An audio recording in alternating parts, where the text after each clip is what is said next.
On a motion 18695 in the name of Michael Russell on avoiding a no-deal exit from the EU. I would invite members who wish to contribute to this debate to press their request to speak buttons, and I call on Michael Russell. Thank you, Presiding Officer. Today, the Scottish Parliament has the opportunity to add its voice to those from across these islands who are urging the Prime Minister to pull back from the brink of inflicting major damage on our country, our prospects and our reputation. There's no doubt that in less than 2 months' time, unless he is stopped, the Prime Minister intends to take Scotland and the UK out of the EU without a deal. To do so, he has executed a shabby sleight of hand by attempting to prorogue the Westminster Parliament in order to silence any opposition. But to their credit, many members of the House of Commons across parties, and including the Conservatives, though alas not the Scottish Conservatives, are working together to prevent him having his way. Presiding Officer, that situation is both a challenge and an example for each and every one of us here. As representatives of Scotland, chosen by Scottish voters, we have to decide who we stand with.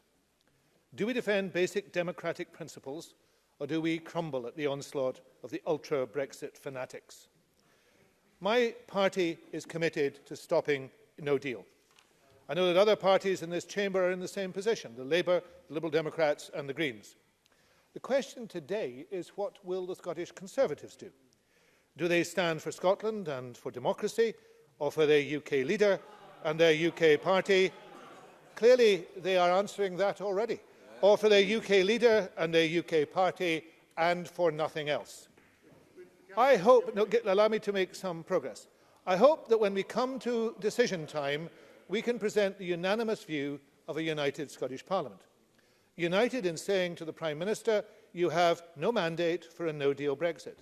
Under no circumstances should you inflict such damage on our people, and we condemn your suspension of the UK Parliament. Now, we may hear two arguments from the Tories today that attempt to defeat that important outcome. The first will be that the... I know, yes, of course. Murdo Fraser. I'm very grateful to him for giving way at last. Three times,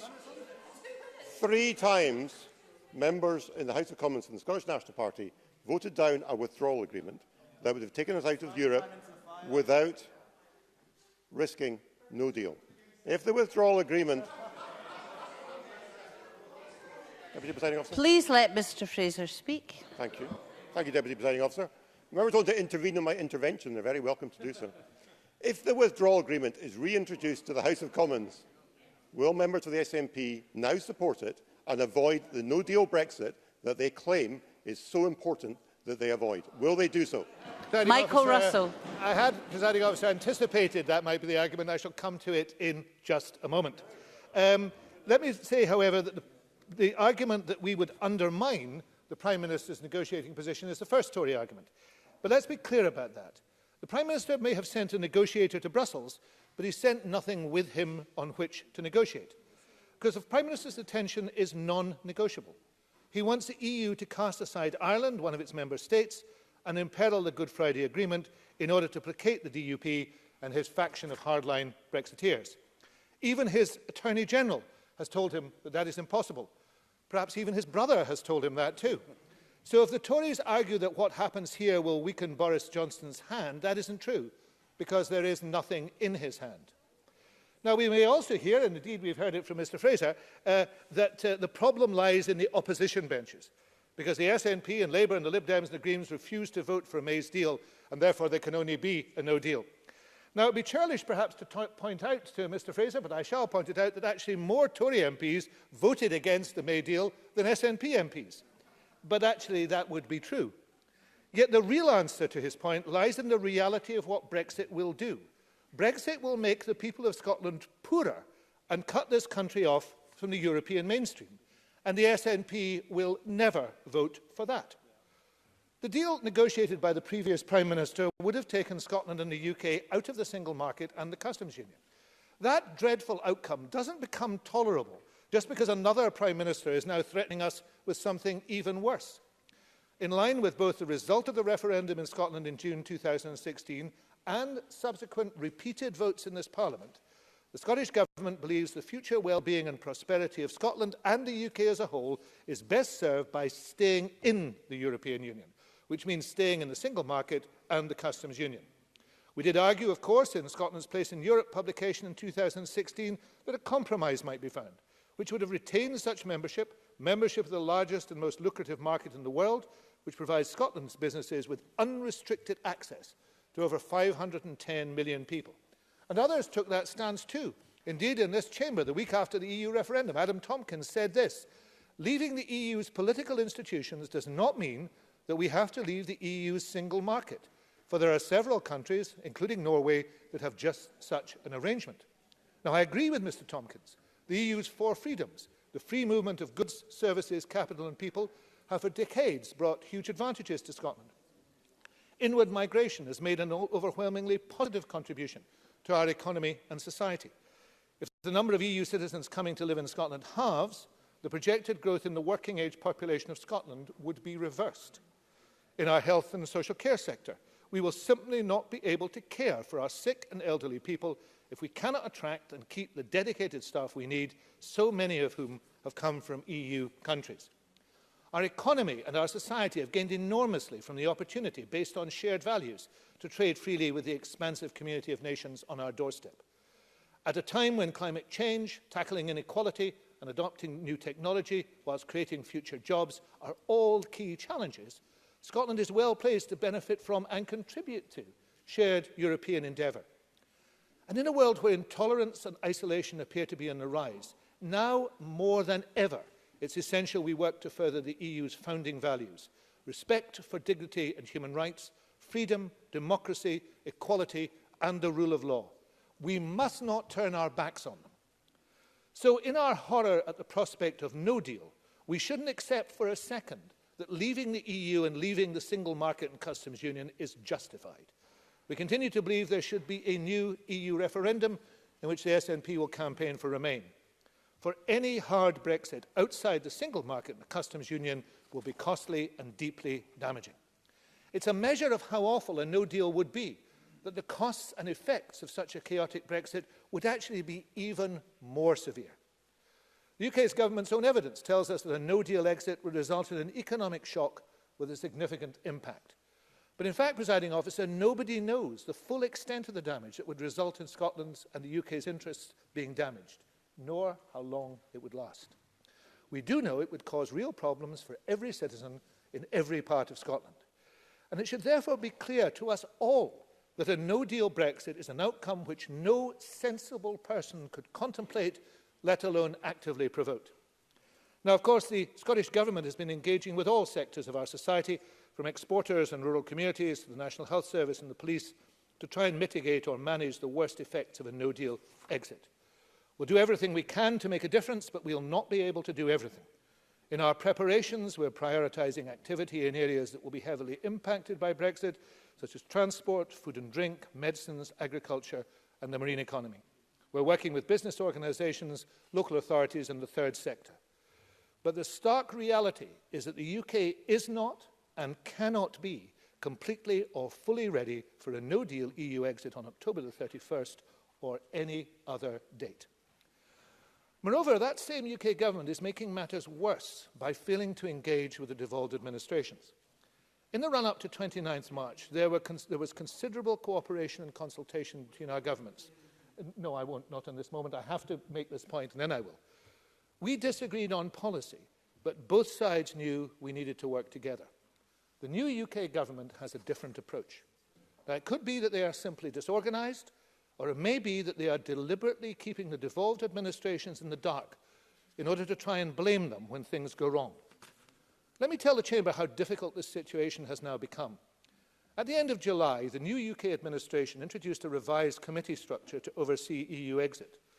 We were assured that devolved administrations would be invited to take part where the agenda required it, as we had been in the equivalent structures during the May Premiership.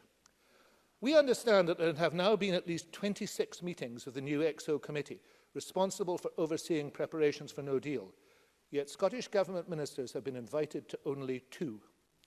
If these meetings are indeed intended to prepare the UK for Brexit, then we must assume that important matters relating to health, justice and public order, immigration, transport and many other areas would be discussed. Yet the devolved administrations have not been asked to take part. Then there is the issue of the Yellowhammer documents, recently the subject of media coverage. In the past, we've seen the versions of these as they developed and changed, and we need to do so as the planning assumptions are always developing and changing.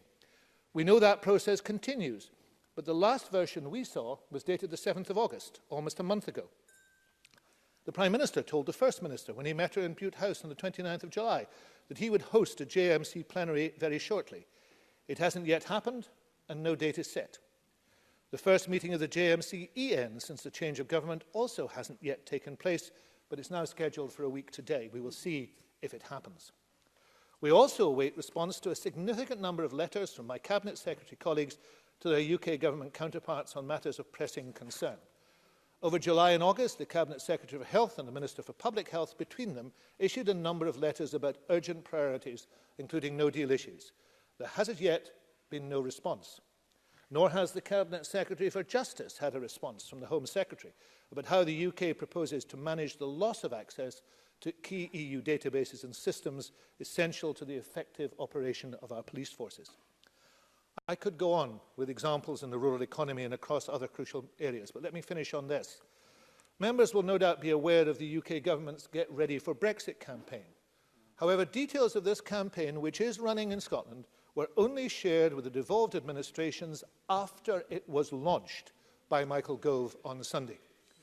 That, presiding officer, is the reality about the intense liaison with the Scottish Government the UK Government claims to be undertaking.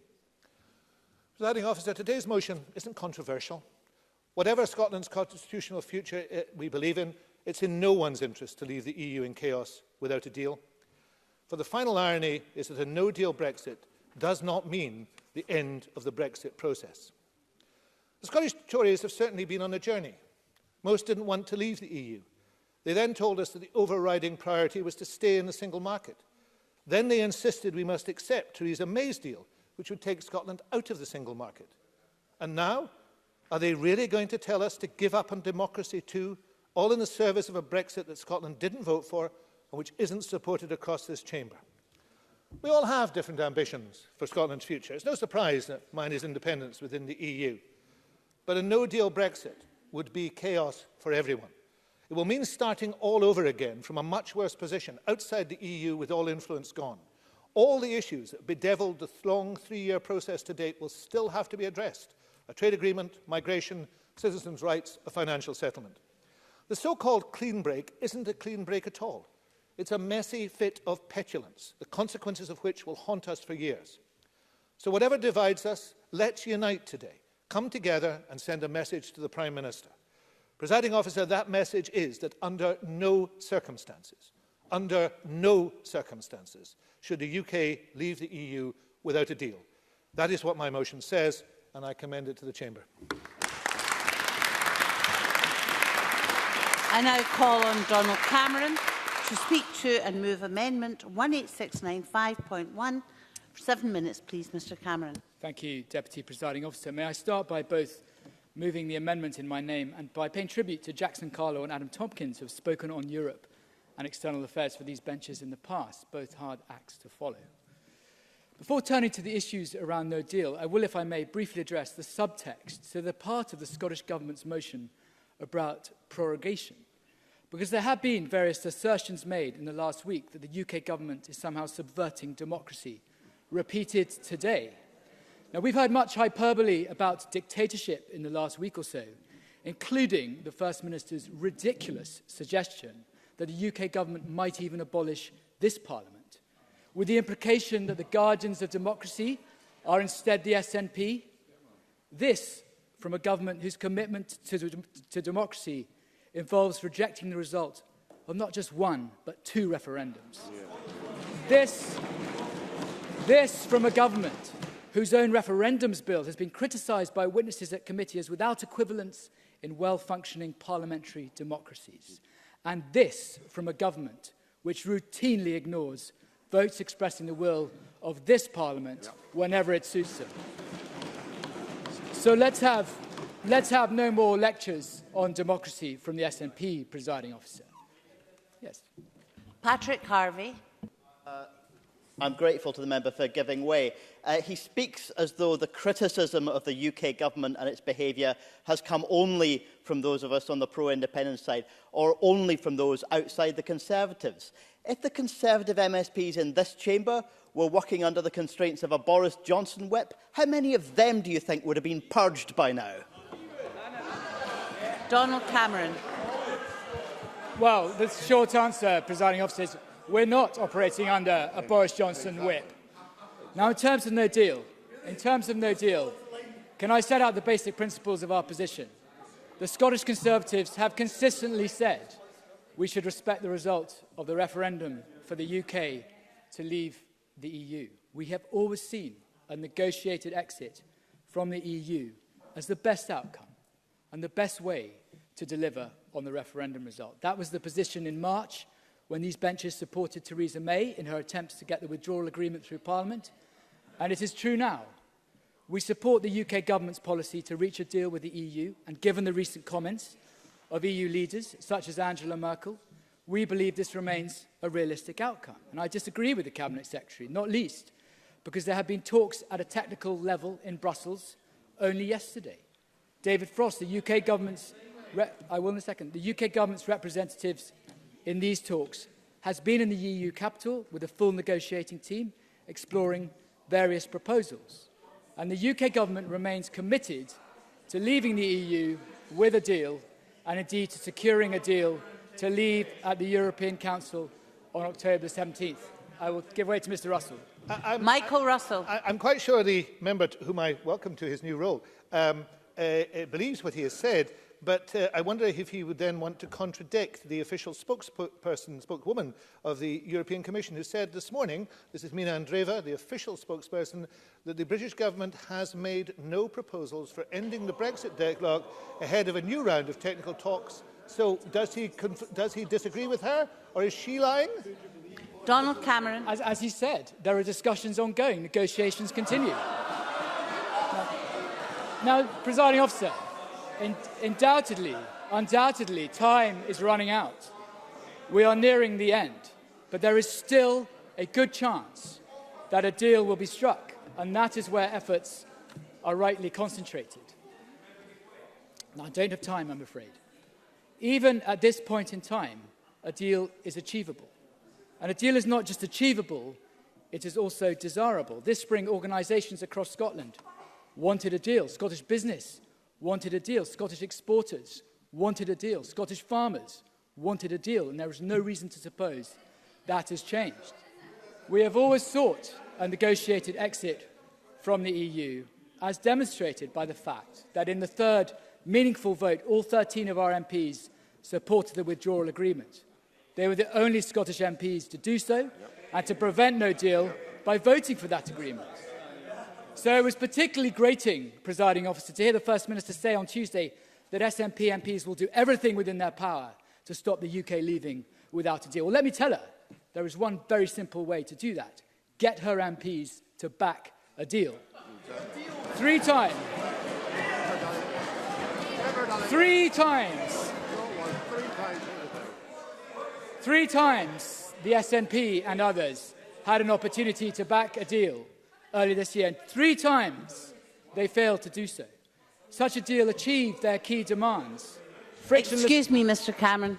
Mr. Cameron is coming to the end of his remarks very soon, so please give him some quiet to so do. Donald Cameron. Thank you. 3 times the SNP and others had an opportunity to back a deal earlier this year, and 3 times they failed to do so.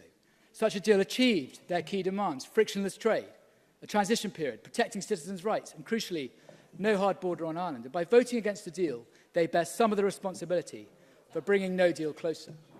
Now, let me turn specifically to the issue of no deal and its impacts. As a party, we have never actively pursued no deal as an outcome in and of itself, although we have always accepted that it is a possibility, and that was made clear in our manifesto 2 years ago. We want to avoid no deal, and that is why we believe we must continue to pursue a negotiated exit. Now, let me acknowledge some of the points made by the Cabinet Secretary about the impact of no deals, and he knows the respect which I have for him on this and other matters, because I believe, speaking personally, And I've always believed that a no-deal Brexit should be avoided, given the effects it would have. And there are friends of mine on these benches, some of whom will speak after me, who may take a more robust approach than I do. And there is a spread of opinion. There always has been, and we are entirely comfortable with that. But the opposite of no deal is a deal. The route to an orderly departure from the EU is via a deal.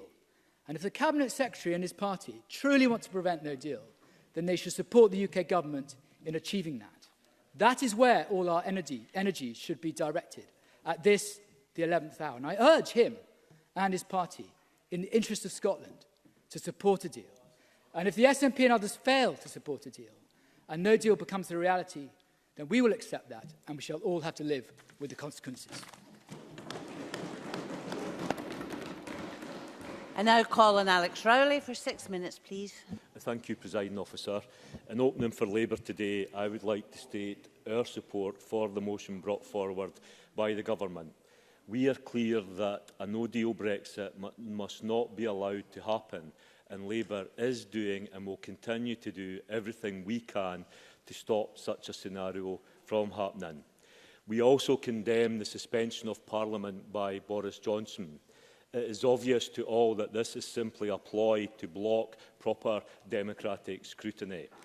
It is it not ironic that the very people who talked about taking back control and restoring sovereignty to Parliament are the very same people who are now shutting Parliament down? We must appreciate the dangers of allowing any leader to shut down our democratic processes just because they cannot get their own way. Democracy might at times seem difficult, but we should be clear it is far better than anything I have seen around the world, and we disrespect it at our peril. And that is why this Parliament here in Edinburgh, today must condemn the actions of Boris Johnson and his cabal, who are demonstrating a total disregard for our democracy. Boris Johnson cannot be allowed to crash us out of the European Union, throwing the country under his infamous Brexit bus in order to pursue an ideological, hard-right project which will only benefit himself and the wealthy donors to the Tory party. There will be no benefits for hard-working people, hard-working families, when the cost of living runs out of control.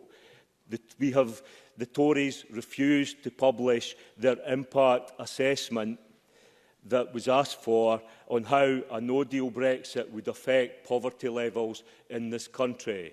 The Poverty Alliance, based in Glasgow, are right to highlight this issue.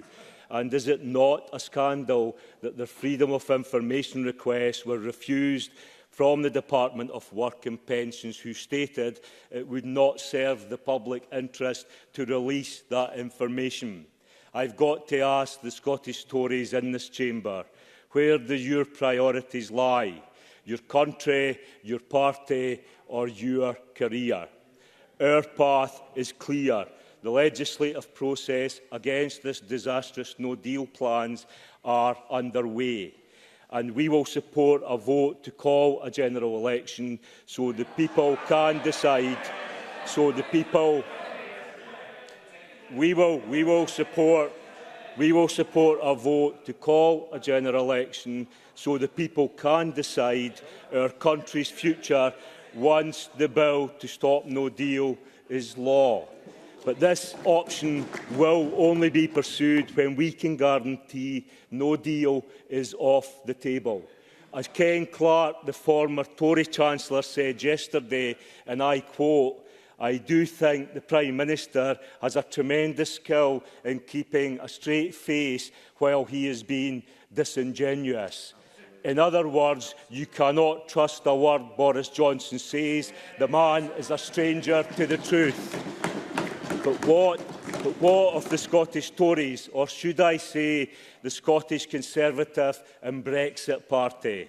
Not one of their MPs, under the threat of expulsion from the Tory party, had the conviction to stand up for Scotland and oppose a no-deal Brexit. and we should be under no illusions. The impact of a no-deal Brexit will be devastating for Scotland, indeed devastating for the whole of the United Kingdom. I understand that people are fed up with Brexit. I understand they just want it to be over with. But it will not be over with if we crash out on Halloween without a deal. The nightmare will just begin. The National Union of Farmers have warned no deal would be a disaster for agriculture. The Royal College of Physicians, health leaders and indeed the UK Government itself, Presiding Officer, have all warned of the risk of food and medicine shortages. And the TUC are explicit about the threat to our economy, to jobs and the threat to hard-won workers' rights. And as Jeremy Corbyn said this week, a no-deal Brexit is really a Trump-deal Brexit, leading to one-sided US trade deal that will put us at the mercy of Donald Trump and big American business. This is not what the people voted for in 2016, and that is why we must go back to the people so that they can make an informed decision based on the facts. And I want to be clear, Remain must be an option on that ballot paper. Scottish Labour will support and campaign for Remain. Remain and reform within inside Europe, alongside Remain and reform within the United Kingdom. For the fundamental question is, what best meets the needs and aspirations of the Scottish people?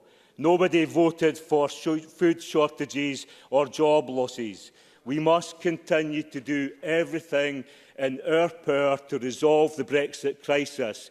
And when no deal is securely taken off the table, Labour will give the people the option to have their say. Thank you. Before we move on, I did hear some name-calling during the contribution from Mr Rowley. Can I say I wish all members to treat other members with respect, and I don't believe name-calling from seated positions and loud voices is appropriate in this chamber. I call Ross Greer for 6 minutes, please. Thank you, Presiding Officer. The last few weeks, and in particular the last 48 hours, have seen a level of chaos descend on Westminster that even those of us using the most imaginative rhetoric in 2014 could scarcely have suggested. Phrases like constitutional crisis are overused in UK politics, but that's exactly what we're now in the grips of. Britain's executive and legislature are at a level of conflict that we just haven't seen in the modern era. A conflict that's now playing out not just in Parliament and in the media, but in the courts, both in Edinburgh and in London. The days where we described events like the 2011 pasty tax budget as an omnishambles seem almost quaint. Not because that era of Conservative austerity was anything other than a cruel disaster inflicted on the most vulnerable, but simply because the current Johnson administration has combined every one of the British ruling class's worst characteristics at their most acute moment of crisis. The arrogance, the incompetence, the contempt, and the inability to understand that they can't have it their own way all the time. The failure to understand that this isn't a parlour game being played by old Eton chums. And the tolerance for parliamentary democracy only until it starts to get in their way. The British state and the British political class are tearing themselves asunder.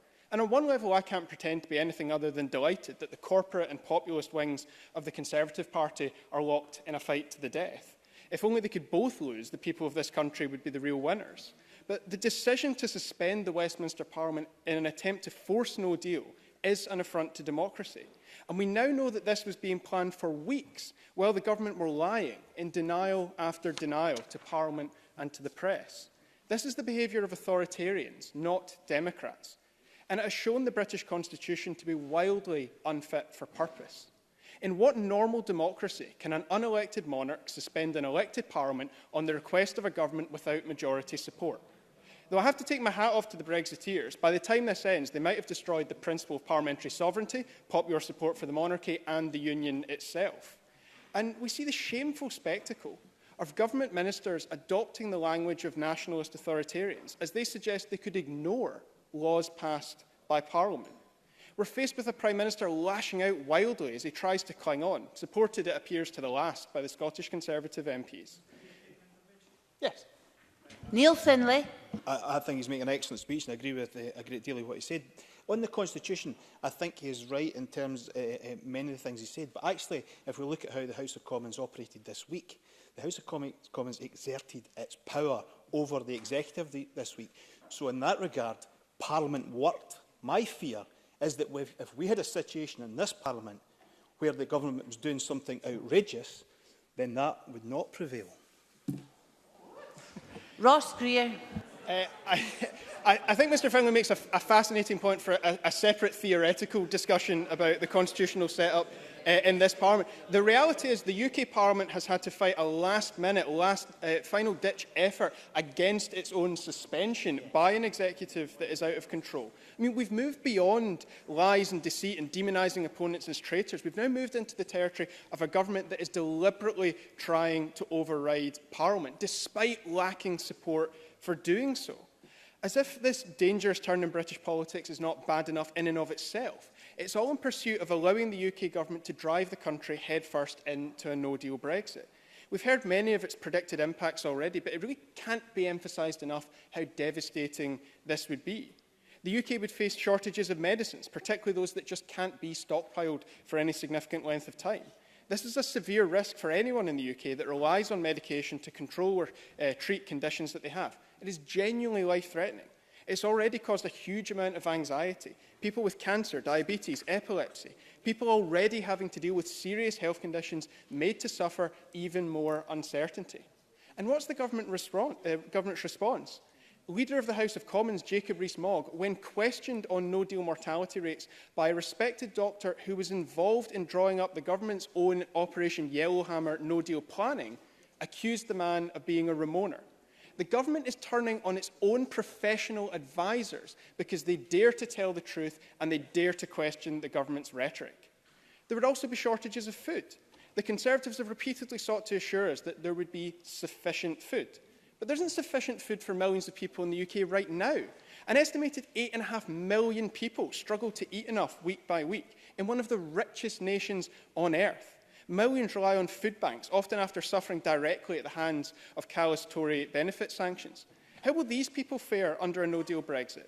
Food bank charities already rely on donations, on the goodwill of others. How long will that last when the shelves start to go empty, when the price of food spikes? All of these consequences are the result of a government pursuing a policy that they just don't have a mandate for. For the Prime Minister, it's just a means to the only end that's ever mattered to him, staying in power for as long as he can. Throughout the EU referendum, we were told repeatedly by the leaders of the Leave campaign that voting to exit the European Union would not mean leaving without a deal. No-deal Brexit wasn't on that ballot. Now, I commend MPs in Westminster who have fought directly against the UK government's attempts to subvert democracy. I suppose there had to be something that Winston Churchill's grandson and I agreed on eventually. But their efforts to enact a bill prohibiting no deal are vital. Once that's done, I look forward to seeing the Conservatives tossed out of power and the damage they've done to this country reversed, and the final verdict on Brexit being given back to the people in a referendum. Ultimately, though, whatever the actions of the majority of MPs at this moment, the crisis in Westminster has demonstrated that Scotland is not safe in this union. The Greens will work with others and exhaust every option to stop a no-deal Brexit, to stop Brexit entirely, and to rid us of this disastrous government, and to give Scotland the say over our own future that is now so clearly needed. Now Colin Willie-Rennie, 6 minutes, please. Donald Cameron seems to be one of the few Conservatives left supporting Theresa May's deal. It wasn't me, Mike Russell, or even Alex Rowley's MPs who blocked that deal. It wasn't us on our own. It wasn't possible for us to do it on our own. It was his own new Prime Minister who blocked that deal, and his colleagues in the ERG. So don't blame us.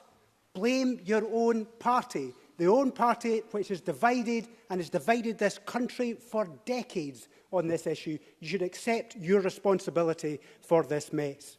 It will be a useful event for this Parliament to stand together to send a clear message to Boris Johnson that we join people across the United Kingdom who are deeply concerned by the prospect of a no deal. I wanted to believe Boris Johnson was striving for a deal with Europe. Ruth Davidson, last week, I thought she made quite a convincing case that she believed Boris Johnson was striding for a deal. But the Prime Minister has moved. He's moved quite significantly from saying no deal was a 1,000,000 to 1 chance during the leadership contest, now to touch and go. But it's pretty clear, I think, that the Prime Minister's actual goal is no deal. But why on earth would he want such an event? The Yellowhammer reports, his own reports, are very, very clear. Even if only 1/10 of those predictions become true, it will be an enormous hit on the country. Food shortages, lorries backed up at the ports, price rises, medicine shortages. Take Anna Ruth Cockerham from my constituency. She's anxious. She has a chronic condition called functional neurological disorder, which results in chronic pain and seizures. She takes controlled medicine, which can only be prescribed at 28 days at a time. The lack of medication worsens her seizures, and the pain can last for weeks afterwards. Her prescription is due to be filled at the end of October. She worries about medicine shortages in the event of a no-deal Brexit. That's why she contacted me this very week. She's experienced shortages before and felt the effects, and that was without Brexit. She points out that the UK government's Get Ready for Brexit tool contains absolutely no information for patients in these circumstances. These are real-life impacts of a reckless Prime Minister and a reckless UK government. So why would the Prime Minister ever keep such a no-deal open as an option? I'm afraid that political interests have trumped the national interest. He has made, quite simply, a cynical calculation that he can get the votes of the Brexit Party behind the Conservatives. It seems that a no-deal Brexit is the only thing that would convince Nigel Farage. He is forging a pact with Nigel, and the Scottish Conservatives have bought it, hook, line and sinker. Forget the economy, forget prices, forget medicine shortages, and forget Anna Ruth Cockerham. Not one Scottish Conservative MP stood up against their Prime Minister's strategy in the Commons this week. Every single one of them buckled. They all put the party interest ahead of the national interest.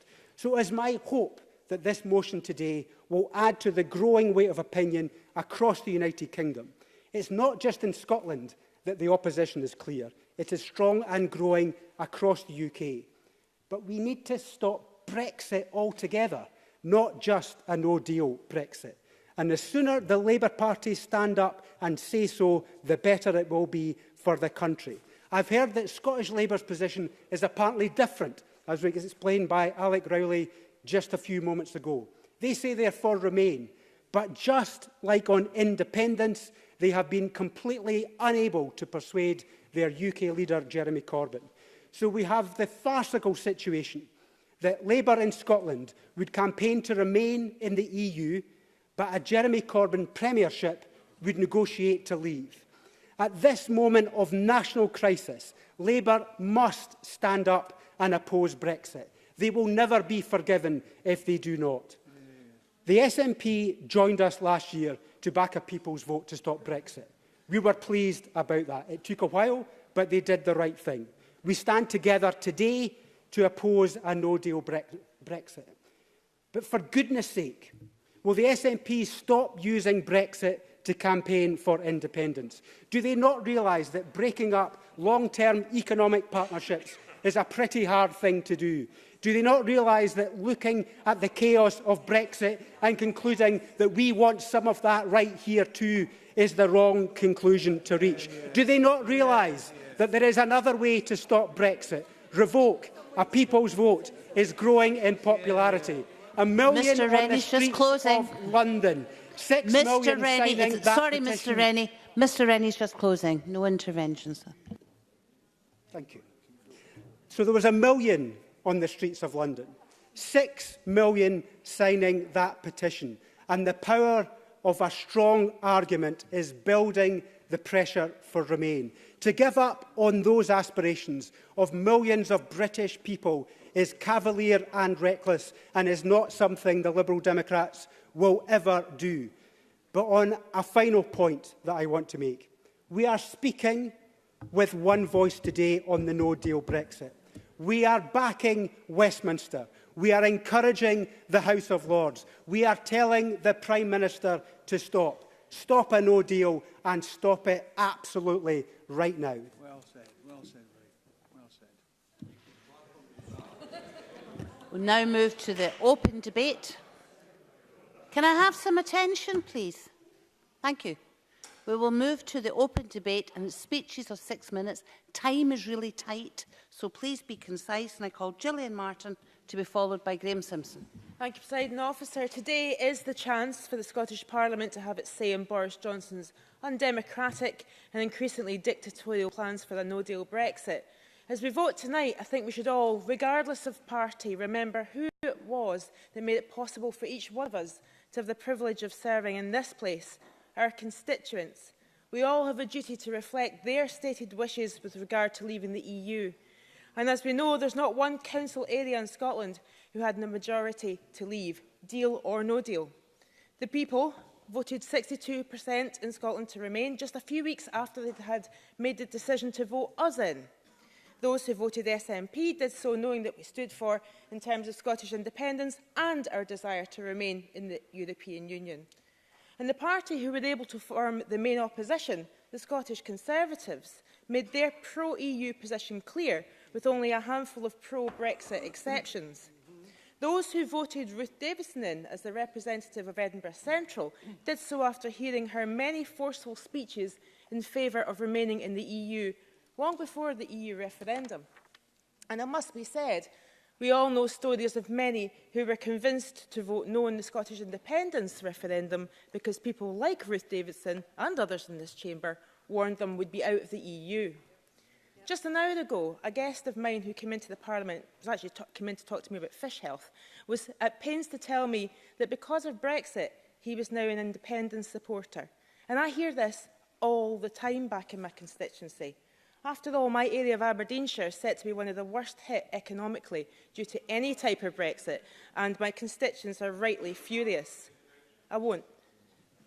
But enough of the Tory rhetoric before the vote on June the 23rd, 2016. Let's look at the messaging from some of the prominent Tories in here as they came to terms with the fact that Scotland would be taken out of the EU as a result of that vote. On the 28th of June 2016, Adam Tompkins said, "To my mind, leave should mean that we retain full access to the EU single market. As I understand it, even the small number of MSPs who advocated a leave vote are of the view we should maintain as full access to the single market as is possible." End quote. In September of that year, he said, quote, "Being completely outside the single market would, in my view, be contrary to the British national interest." His comments were bolstered by his then leader, Ruth Davidson. She said on the 30th of June 2016, quote, "It was access to the single market and trade that was the very core of my support for the European Union because it helps our economy, it helps sustain jobs and helps to keep our public services in Scotland well funded. Retaining our place in the single market should be the overriding priority." And she reiterated that view again in September when she made exactly the same December, when she made exactly the same points. Make no mistake, if the Scottish Tories reject this motion today, they are making an official declaration that they do not reject a no-deal scenario. Those Scottish voters who put their trust in them, based on the words they said, will remember... Yes, I will. Oliver Mundell. I thank the member for giving way, but I wonder if she remembers the 2017 general election, where I think that voters in her area elected a candidate who stood on a manifesto that made clear that there was a possibility of leaving the EU at least without a deal.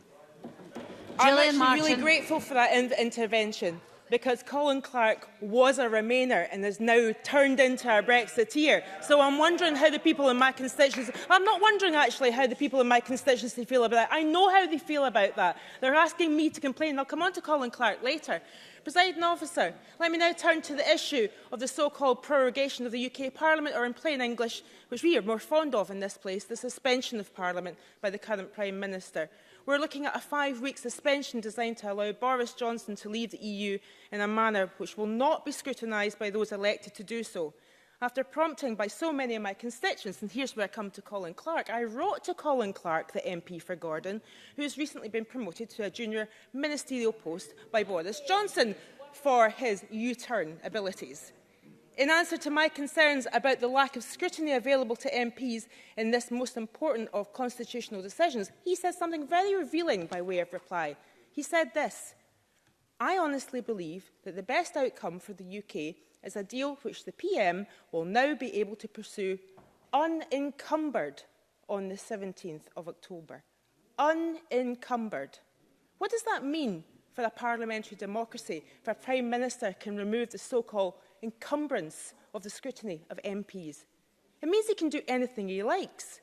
It sets that precedence forever. This is straight out of the despot playbook. Trump tried it with executive orders in the US, and Johnson is trying it out for size with the prorogation rules in Westminster. That's how it starts. You find a mechanism, you exploit it, and you have a path to subvert parliamentary democracy at will. And if we don't stop his first attempt now, we'll be opening the floodgates to totalitarianism. I urge everyone to reject those attempts, to reject a no-deal Brexit and to support the government motion tonight. And to the MSPs and the Tory benches, I hope you're able to vote with your conscience tonight rather than being whipped.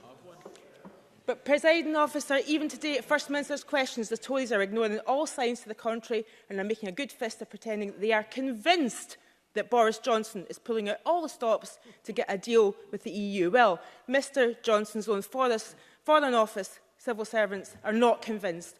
We know that the negotiating team has been reduced. The member of the team said, "You must close, please." "Our team has basically been sent to Brussels to pretend to negotiate." You must close, Officer, please, Miss Martin. I asked them not to be bystanders as democracy is Miss subverted. Martin, please sit down. down. Scotland will never forgive you. Please sit down. Can I say to everyone here, I have told you how tight time is. People are going to disadvantage members of their own group who may be dropped from the speaking list if people go over time. Graham Simpson, followed by Stuart McMillan. Thank you, Deputy Presiding Officer. This is the 34th debate we've had on Brexit in the course of this Parliament, the 34th afternoon of hot air filling this chamber, and the 34th time we will have a vote which will achieve precisely nothing. That's not to mention 25 statements of varying levels of usefulness and 29 committee inquiries. What have any of them achieved? Very little. What has marked the majority of that debating time has been the almost complete lack of a voice of anyone who believed in 2016 that Brexit would be a good thing, because most members said they wanted the UK to remain in the EU. I was one of only 6 who said before the vote that they wanted out, all Conservatives. And 1 million of our fellow citizens in Scotland agreed with us. Their voice has hardly been heard in this chamber since. The Scottish Parliament has not been representative of Scotland on this issue. So today I speak for the million and I speak for democracy. For it was democracy, Deputy Presiding Officer, or lack of it, that led me to conclude with regret that the UK should leave the EU project. And it's democracy that leads me to say that the SNP motion today is completely wrong. Of course, when it was written by the Cabinet Secretary, we'd not witnessed the spectacle of the House of Commons riding roughshod over the will of the people, but we should have expected a Remainer Parliament with a partisan Speaker to do its bit to thwart the result of the referendum. The votes in the Commons this week have nothing to do with stopping no deal and everything to do with stopping Brexit altogether. What a disgrace. Now, when David Cameron called the referendum, he certainly never envisaged losing. But if you're going to call a referendum on anything, then you really must be prepared for any outcome and respect it.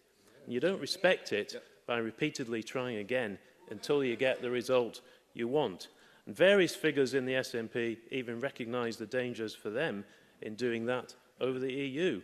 Should Scotland ever vote for independence, including Alex Neil, Kenny Gibson and even Pete Wishart? I felt very let down by Mr Cameron when he resigned as Prime Minister. He should have swallowed his pride and got on with the job which he was good at. Theresa May, who also wanted to remain, told us that Brexit means Brexit. But of course it didn't, once we caved in and took the option of no deal off the table. Why would anyone take you seriously in a negotiation when you're not prepared to walk away?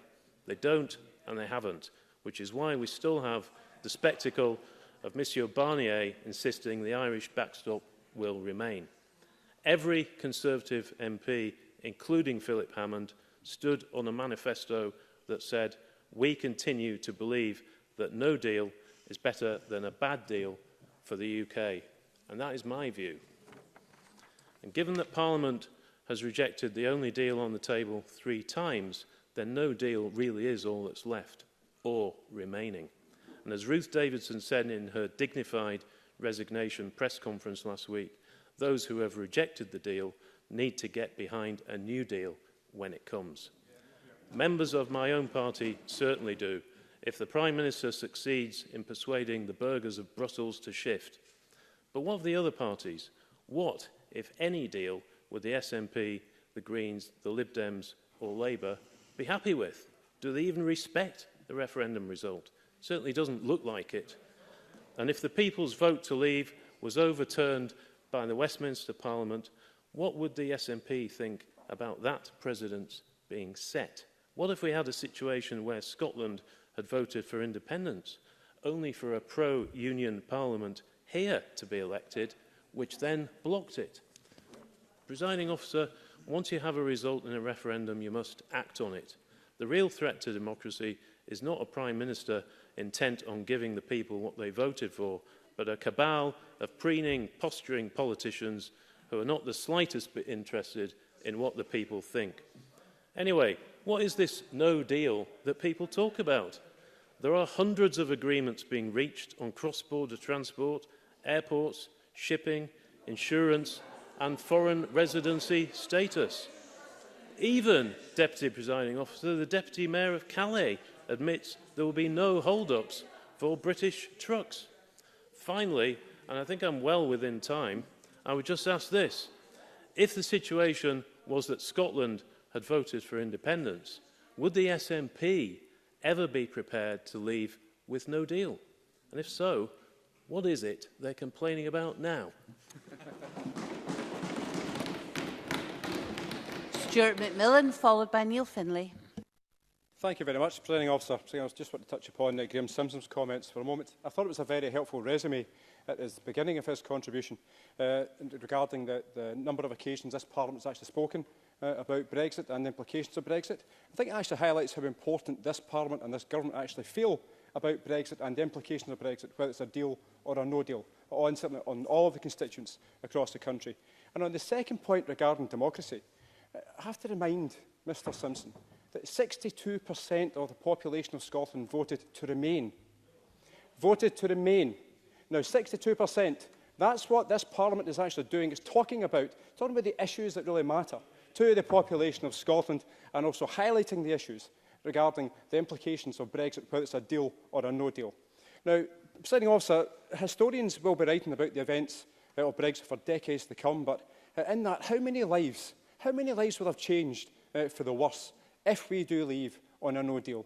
Now, I voted to remain, and I would do so again tomorrow. And I do not for 1 minute believe that the EU is a perfect organisation, but of the many things that have been shown about the UK political system and the so-called mother of all parliaments, then it's clear that the UK is broken beyond repair. The EU functions. It is getting on with work for its citizens, and it has at its centre a determination to support all of its members. If the UK wants to take a lesson from the EU, which it probably won't, it's how to look after your members. That's what a union of equals is all about, unlike what we see now in a discredited United Kingdom. Now, I don't want a no deal, as it will be catastrophic for many of my constituents, as well as for many more across Scotland and elsewhere in these islands. The fact that the Prime Minister has been so determined to deliver a no deal highlights how out of touch he really is with reality. However, as we all know, the Prime Minister is in name only. His power has been removed, and even his own brother has given up the ghost. Now, various reports and commentators have highlighted that as to why a no deal will be disastrous. Unite the Union raised their concerns with MSPs in a letter to us all during the summer. And I quote, with the spectre of a no-deal Brexit looming, we have grave concerns over existing legislation which maintains safety and standards on UK roads. We are seeing attacks on drivers' regulations in the United States, and with the much reported discussions on a UK-US trade deal, we believe that the government may have similar plans. And also the recent report by the UK in a Changing Europe was actually very interesting. It was reported in the Times yesterday. And I quote, that no deal will not get Brexit done. And instead, it would be the start of a period of prolonged uncertainty for citizens, workers and businesses. It also added, a recession is highly probable, but its depth and severity are uncertain. Now, Anand Menon, a director of the group, who has also given evidence to this Parliament's Culture, Tourism, Europe and External Relations Committee, also highlighted that one of the most challenging effects of no deal would be the long-term consequences, starting with the problem that Britain would still need to negotiate a deal with its largest trading partner, but would do so from a more difficult position. And from a Scottish position, which exports £14.9 billion to the EU, this would be hugely damaging. Furthermore, as the Fraser of Allender Institute, who have also given evidence to the Culture, Tourism, Europe, External Relations Committee, suggested, EU exports are, on their own, nearly as much as Scotland exports to North America, Central and South America, the Middle East, Asia, Africa and Australasia combined. Now, if the Tories don't believe the Fraser of Allender Institute, then they can look at their own UK government's analysis, which is devastating. And I quote, no deal could leave the UK economy 6.3% to 9% smaller after 15 years compared to what it would have been. Also, the worst hit areas economically in a no-deal scenario would be Wales, that's an 8.1% hit, Scotland an 8% reduction, Northern Ireland 9.1% reduction, and the North East of England 10.5% reduction. Now, the third point, disruption to cross-channel trade could lead to delays in UK food supply, 30% of which comes from the EU. And also the possible disruption to cross-channel trade would lead to reduced availability and choice of products. And it also warned that some food prices are likely to increase, and there is a risk that consumer behaviour could exacerbate or create shortages in this scenario. Now, the Tories have, and they will continue to do so, just one moment, they will continue to state that they want a deal to be done so that no deal isn't an option. However, the powerless Prime Minister has sent a negotiator to Brussels who isn't negotiating. The Belgian MEP, Philippe Lambert, who is on the EU's Brexit steering group, who has also spoken to this Parliament's Culture Committee, it was pretty clear last night on Channel 4 News when he was asked a question about negotiation.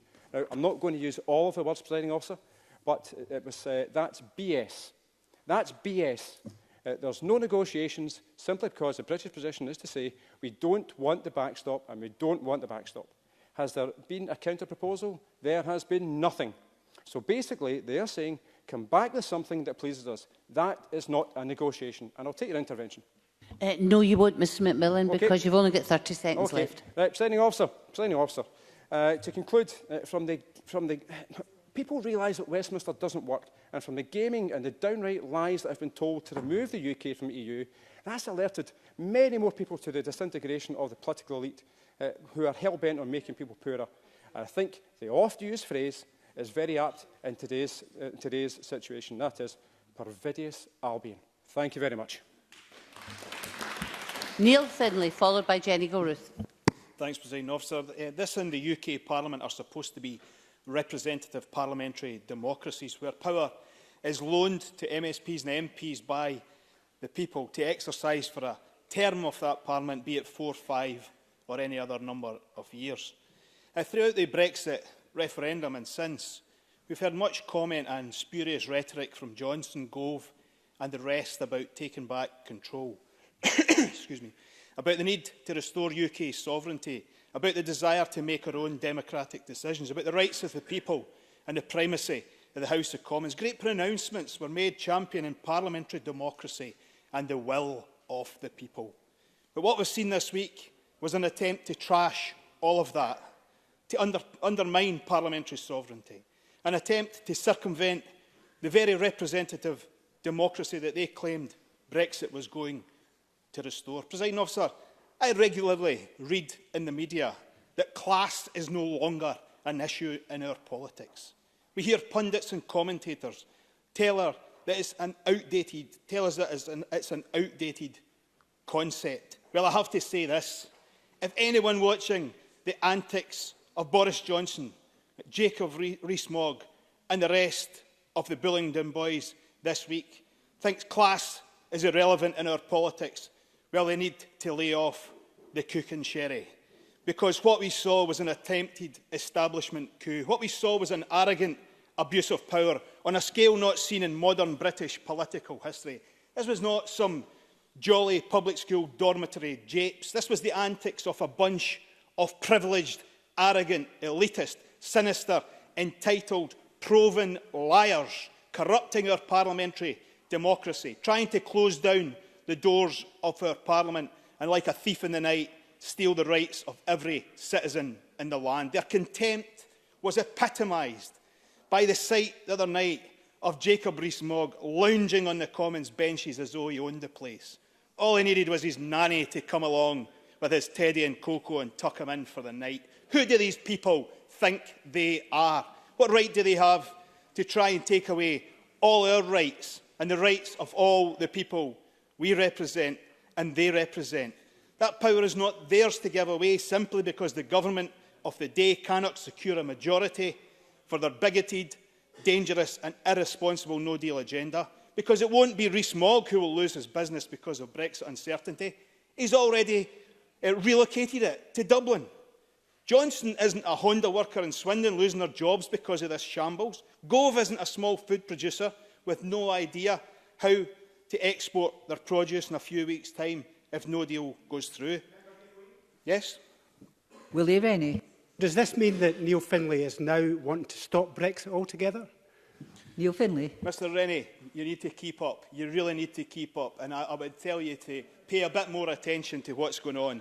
Their inherited wealth, their shareholdings, their investments, their highly paid newspaper columns and speeches will see them through quite nicely, untouched by the crisis that will impact catastrophically on working people if no deal prevails.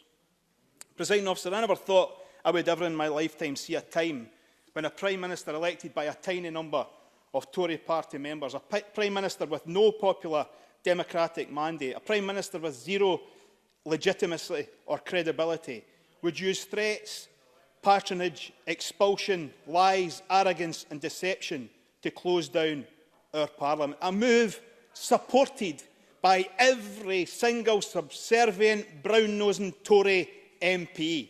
And they must be held to account for their actions, and they will. Presiding Officer, can you imagine the reaction of the establishment if a Labour Prime Minister couldn't get legislation through, so decided to close down Parliament? We would see the media, the judiciary, we would see the security services, we would see all arms of the state deployed to bring that government down. And what about the hypocrisy of Tories who raise concerns about democracy in China and Russia and the Middle East and Latin America, then go on to vote to close down our democratically elected Parliament? What a bunch of charlatans they are. Presiding Officer, we must prevent a no deal for the sake of jobs, our economy, for the health and education of our people, for our children's future. For so many reasons, we must prevent the disaster of no deal. And I have to say this finally, Presiding Officer. Ultimately this week, the UK Parliament was threatened by, UK economy was threatened by the action of the Prime Minister and his government. However, on Tuesday, Parliament did its job in defeating the government's march to no deal. MPs of all parties stood up for the rights of their constituents over the executive, and that is a good thing. Presiding Officer, in terms of the House of Commons, 21 Tories stood up against this march to no deal. Yet in this Parliament, every one of those MSPs, Tory MSPs, who have cheered on Theresa May's no deal, now cheer on Boris Johnson's attempt to get a no deal. There is not one of them with any credibility or any backbone. Thank you. I call, excuse me, I call Jenny Gilruth, followed by Jamie Green. Ms Gilruth, please. Thank you, Presiding Officer.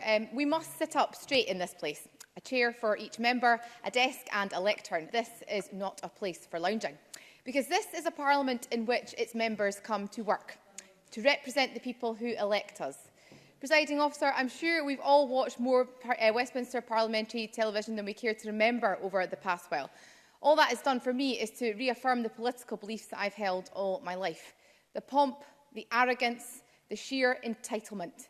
It's fair to say that my opinion of our esteemed mother of all parliaments has slumped faster than Jacob Rees-Mogg down those green leather benches. But above all that, what angers me most is the game playing. The joy they take in plotting chess moves where they will always win and where my constituents will be the losers. Because in my constituency, it's not a game, it's life.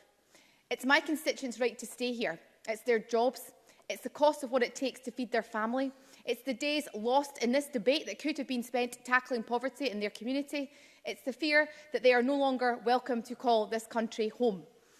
In Mid-Fife and Glenrothes, we like to make things, and we make things which travel all over the world, from Tanqueray gin at the Cameron Bridge Distillery to the aluminium pigment used in your car paint from Silverline in Leven. And thanks to the Scottish Government, we're now welcoming the return of Leven's Railway after half a century, investment which is going to be transformational for the communities I serve. Contrast that with the behaviour of the UK Government, which is hell-bent on making business for the communities I serve harder. The Chancellor of the Duchy of Lancaster has confirmed that food prices are to rise in the event of a no-deal Brexit. He told Andrew Marr, "I think that there are a number of economic factors in play. Some prices may go up, others will come down. Maybe's aye, maybe's no." Not good enough, Presiding Officer. Not good enough for the 1 in 3 children in my constituency who are growing up in poverty. Not good enough for the mum in Glenrothes who can barely afford to feed herself, never mind her 4 hungry children. Not good enough for the pensioner in Kenneway who is forced to live in just one room of his house because he cannot afford the heating bills. No, Presiding Officer, no deal is not good enough for my constituents who live with long-term health conditions like diabetes and COPD. The leaked documents from the UK Government's Operation Yellowhammer tell us that medical supplies will be vulnerable to severe extended delays as 3/4 of the UK's medicines enter the country via the main channel crossings. Glenrothes already has the highest percentages for hospitalisation for COPD in Fife. Not good enough. Today's Conservative amendment asks the Chamber to support the UK Government in reaching a deal with the EU, but that premise, of course, accepts that the UK Government actually wants a deal. So perhaps the Scottish Tories might listen to one of their own. On this absurd argument that Boris is trying to get a deal, he's obviously not trying to get a deal. He's dug himself in. He assumes he's going to get no deal because he can't get the right wing of the Conservative Party, many of them now stuck in his cabinet, to agree to it. Not my words, but those of Ken Clarke, who was expelled from the Conservative Party this week, making him the first independent MP to hold the position of the Father of the House since 1815. From the rate clause debates to the gender representation on public boards, Ruth Tories have already proven themselves entirely incapable of doing the right thing in this place. Now, even Ruth knows the game's a bogey. In July, she said, "I don't think the government should pursue a no-deal Brexit, and if it comes to it, I won't support it." And yet, not a single one of her MSPs can admit it. Not a single one will vote to rule out no deal at 5 o'clock tonight because ultimately they believe this Parliament should be subservient. Scotland is being sidelined. Yes, I will. Liam Kerr. I'd just like to know, if faced with the options of no deal and the withdrawal deal, would the member urge MPs to back that deal? Jenny Gilruth. Thank Liam Kerr for that intervention. I don't know what deal he's talking about. There is no deal.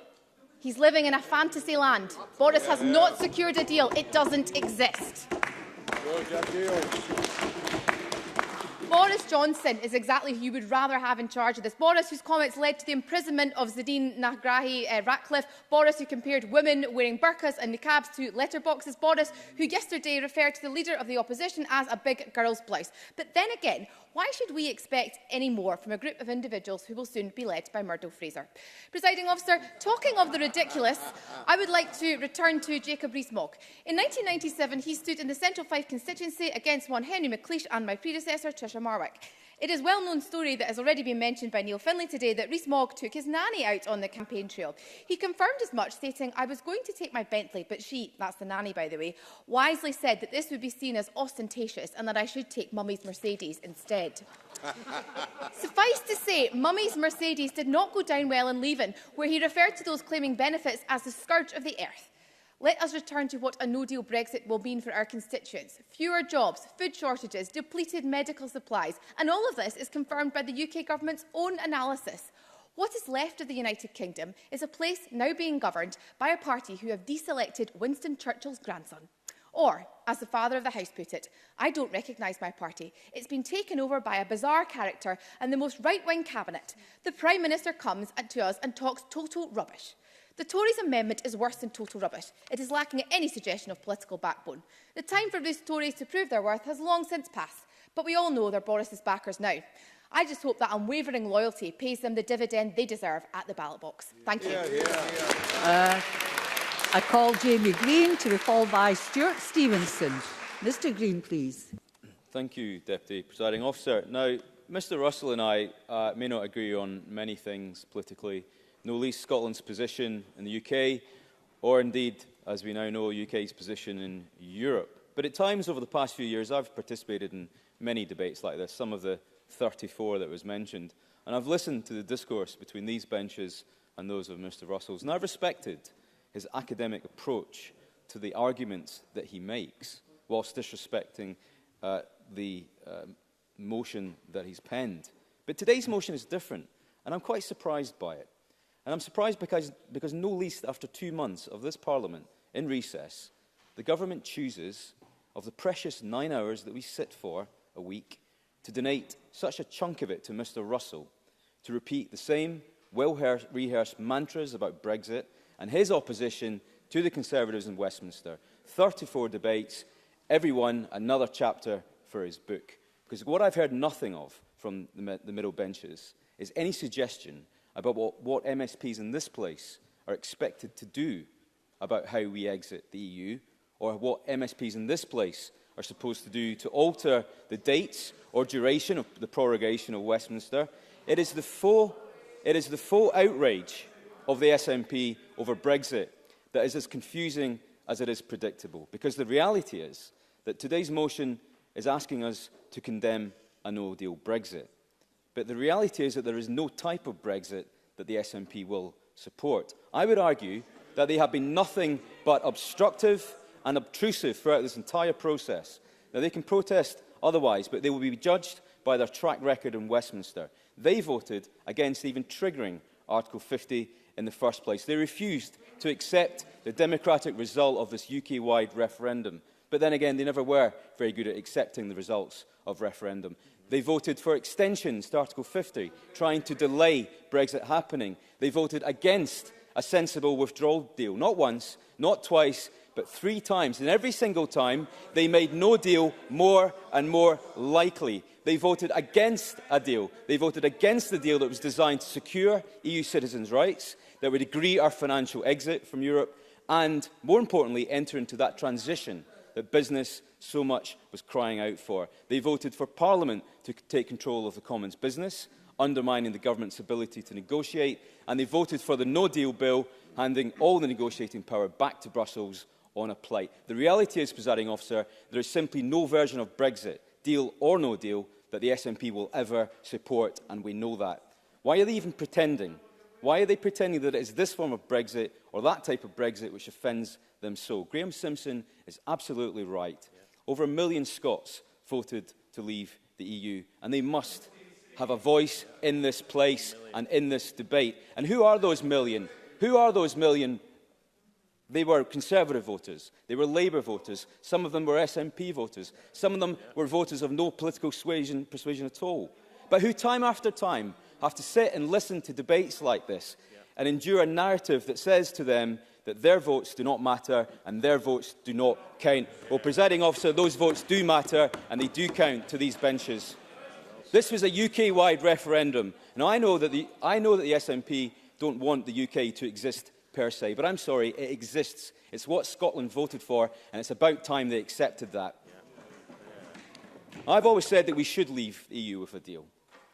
But presented with that challenge, Westminster denied it happening. The real question is now, if presented with a deal, be that the previously agreed withdrawal agreement, which was agreed with the EU27 and the UK, or another deal, will the SNPs get behind it and vote for it, or are they so ideologically opposed to Brexit that they will oppose any form of deal? Today's motion doesn't even seek to or try to answer that question. And it is worth making the point that if the EU's position is that they wouldn't even negotiate with the UK on its future relationship until after the UK had left the Union, what makes Nicola Sturgeon so sure that Scotland's experience with Europe would be any different? Can you imagine a scenario, SNP party conference, if I have time, briefly? Willie Rennie. Can he guarantee, he was talking about whether the SNP MPs, and I presume others, would support any deal that was forthcoming. Can he guarantee that his own MPs would back that deal? All of them? Jamie Green. I'm going to echo the words of Ruth Davidson last week's speech she gave to the media, where she urged all MPs who have a duty in Westminster to support a deal, because I don't want no deal. I don't think the country wants no deal, and I hope that they don't either. The reality is they have to vote for one for it to happen. So I hope they do. The reality is, Presiding Officer, in my closing remarks, these benches are the only benches in this chamber that will respect the outcome of the referendum. These benches are the only benches who want Scotland to come out of the hated common fisheries policies. These benches are the only benches that do not want to hand those powers straight back to Brussels, as these do. These benches want a deal, and these benches will support the government in getting one. So let me say, Mr Russell, actions speak louder than words. If you want no deal, then stop grandstanding and instruct your MPs to vote for one. Thank you. I call Stuart Stevenson, who will be followed by Pauline McNeill. Mr Stevenson, please. The Independent newspaper today reports that, quote, some loud bloke who stunk of booze yelling at us, end quote, as being how Number 10 attempted to persuade the 21 former Tory MPs to vote for Prime Minister in name only, Johnson's plans. The New York Times today described it as a sobering week for the Prime Minister, if only. The Cabinet Secretary and others have confirmed that the EU have seen nothing by way of proposals from the UK Government. Now, our colleague Donald Cameron is a serious man with a demonstrated ability to think through complicated issues and break them down into solvable bite-sized chunks. The attributes of the Scottish advocate down the ages.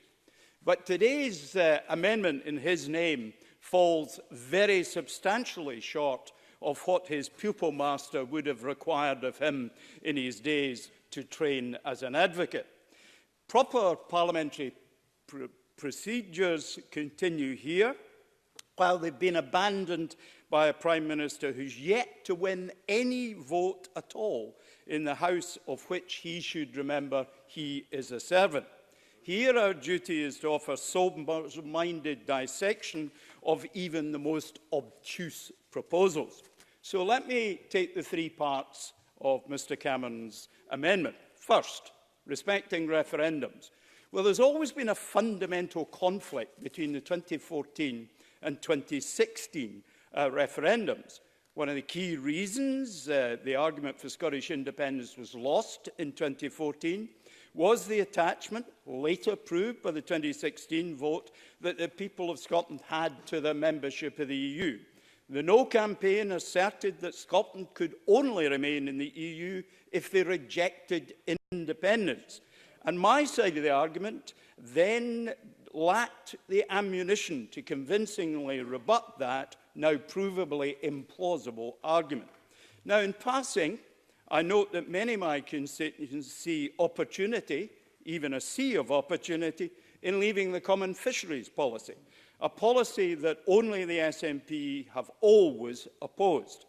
But many also now see, you better keep listening, But many now also see the ruin that awaits our fish processors from Theresa May's choice of the method of exit. And at 8:58 this morning, I received an email from the largest fish processing firm that there is, on the record, and I'm going to quote from it, exactly what it says. The Scottish Conservatives today in the Edinburgh Parliament will beat their normal drum of stating that the Conservatives are champions of the Scottish fishing industry. From my end, I'm very clear. Leaving the EU without a deal will cause long-term damage to the fishing industry, both the catching and onshore sectors, and will result in a considerable economic loss to our coastal communities. A no-deal exit has to be avoided at all cost. I wish you well in the debate. I'm confident that the point that all sectors of the Scottish economy will be adversely affected and damaged through the actions of a Conservative group of UK ministers driven by a right-wing ideologue. It has to be stopped. That's the fishing industry that was the one area of Scotland that might have been expected under a proper exit to have benefited, but clearly sees that what the Tories are progressing now is not going to do it. So, that conflict between the two referendums defeats the first plank of the Tory amendment. The second plank is negotiated exit. And we know that there is no negotiation, and therefore there is no negotiated exit in prospect.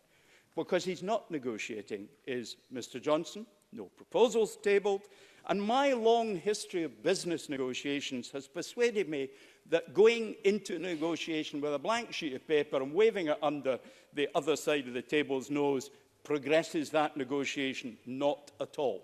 Clearly, Johnson has spent too much time with Trump and is adopting his relationship to truth, rationality and clarity. Now, thirdly, I don't know how one reaches a deal when one refuses to allow civil servants to meaningfully engage with the EU and politicians are carrying blank sheets of paper to Brussels. As Yogi Berra said, if you don't know where you're going, you'll end up somewhere else. As a lawyer, Donald Cameron will be familiar with the saying, a man who is his own lawyer has a fool for a client. Well, it's perhaps time to update that old saying. A man who journeys without a map will never know his destination. The Tories, clueless, leaderless, mapless. The Tories, beyond reason, beyond parody, beyond hope. Presiding Officer. I call Pauline McNeill, who will be followed by Fulton McGregor. Miss McNeill. Sadly, the country has never been so divided, and it feels irreversibly so. It is hard to see how we can undo the damage to British politics as the Tory party continue to preside over it and probably destroy their own party in the process. Britain has lost touch with what it is in the world, according to Tory peer William Waldegrave, a man I never thought I'd quote. But he points that whatever happens about Brexit Britain, it's going to change forever. After Brexit, he says, we will be a diminished country. We will have less influence in the world with our partners and other members of the EU. We're not even out of the European Union, and yet we already do not recognise the country that we live in as people stockpile medicines and foods now already. The party of Thatcher Major and Ted Heath now is only fixated on the issue of Brexit, a Conservative party, as others have said, without Kenneth Clarke, Rory Stewart, Nicholas Soames and all the moderates that we've come to know and disagree with, perhaps, but they are moderates, threatened by their own leader, purged by their own party for opposing the Johnson-Cummings plan for standing up for what they believe in. The deep cynical behaviour of the current Cabinet is best summed up by Nicholas Soames, thanking members of the Cabinet by saying that their serial disloyalty has been such an inspiration to so many of us who've never seen such hypocrisy in your life. I found it quite amusing last week when Steve Richards, the journalist, first described Philip Hammond as Britain's own Che Guevara. But in all seriousness, I do actually think that history will judge people like Philip Hammond, to be someone who did the right thing when the time came because he stood up for what he believed in. I would say to Jamie Green and others that that is what tonight is about. Tonight is about whether or not the parties in this Parliament simply can find a consensus that whatever we think about Brexit, that a no deal is damaging and is not desirable. It would be sad, actually, if today the Scottish Tories cannot find it in themselves to stand with the rest of us and send a clear message that no deal is acceptable. It is the one thing I thought we could agree on. Even the most popular Tory leader of all time, Ruth Davidson, it's quite clear where she stands on that. I say that the bench is opposite. You've lost your way if you do not come to that conclusion at 5 p.m. tonight. If you can't stand up and be counted in this place, when we know, as other members have recounted, the real and present danger of a no deal, not only does it risk betraying the poorest of people, but I'd actually go as far as to say you betray the values in your own party if you not be clear about a no deal tonight. I will take an intervention from Jamie Green. Jamie Green. I'm just intrigued to find out what the member thinks the effect of not delivering on the Brexit result will have on not just our party but her own. Had 3 years.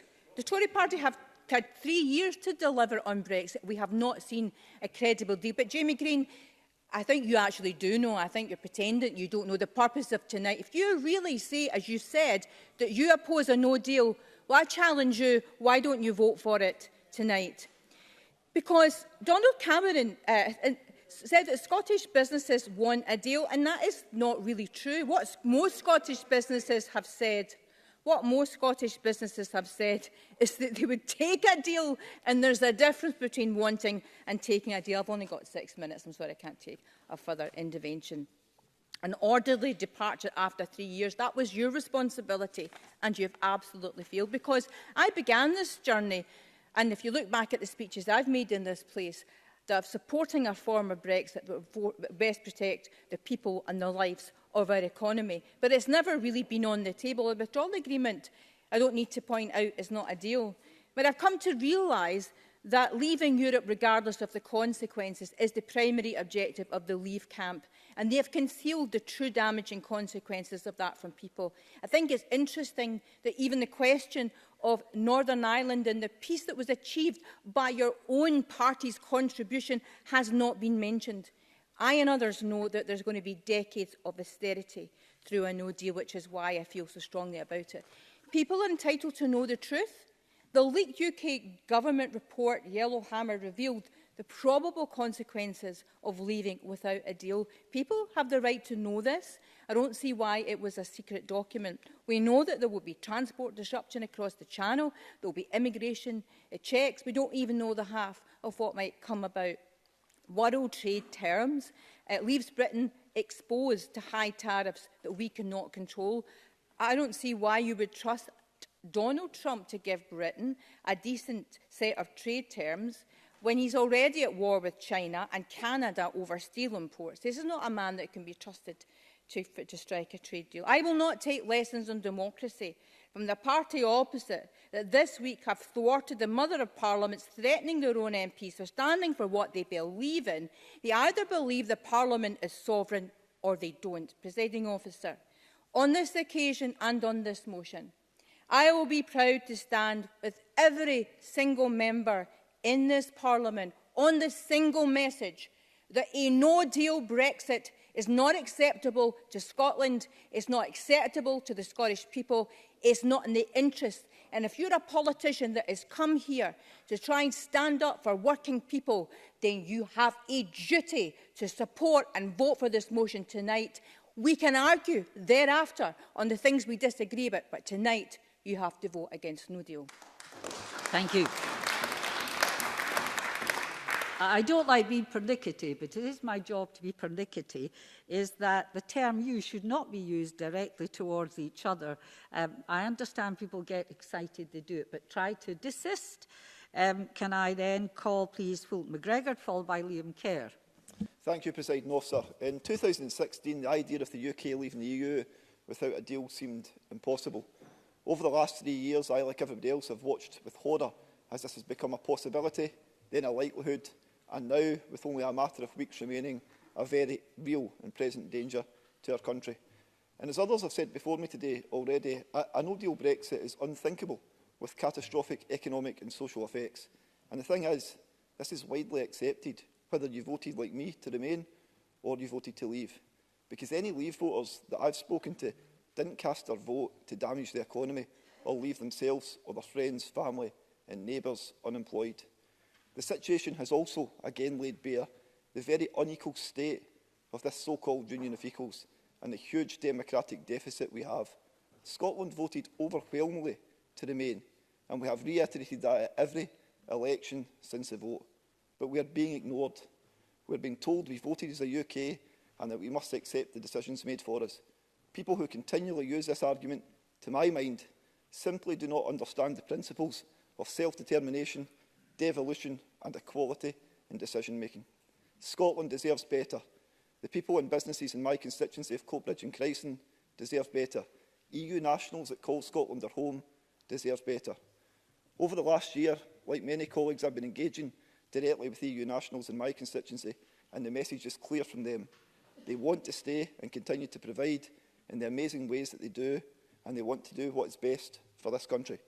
Hundreds turned up to an EU surgery I held on the 7th of December, where it was clear that what was going on was an attack on their basic human rights. My constituents were concerned about homes that they had bought, what rights their children who were born here had, where they stood with permanent jobs that they were committed to, and the pensions that they had contributed to, what access they would have to healthcare, and much more. And they're right to be concerned. It was only this week that the Home Secretary had to backtrack on the vow to end the freedom of movement for EU nationals on October the 31st. This was not because she had a change of heart. It was because lawyers and policy experts deemed it impossible to implement. This is not what Scotland wants, Presiding Officer. We are an open and inclusive, welcoming country. And of course, I believe independence is the best way for us to achieve our potential.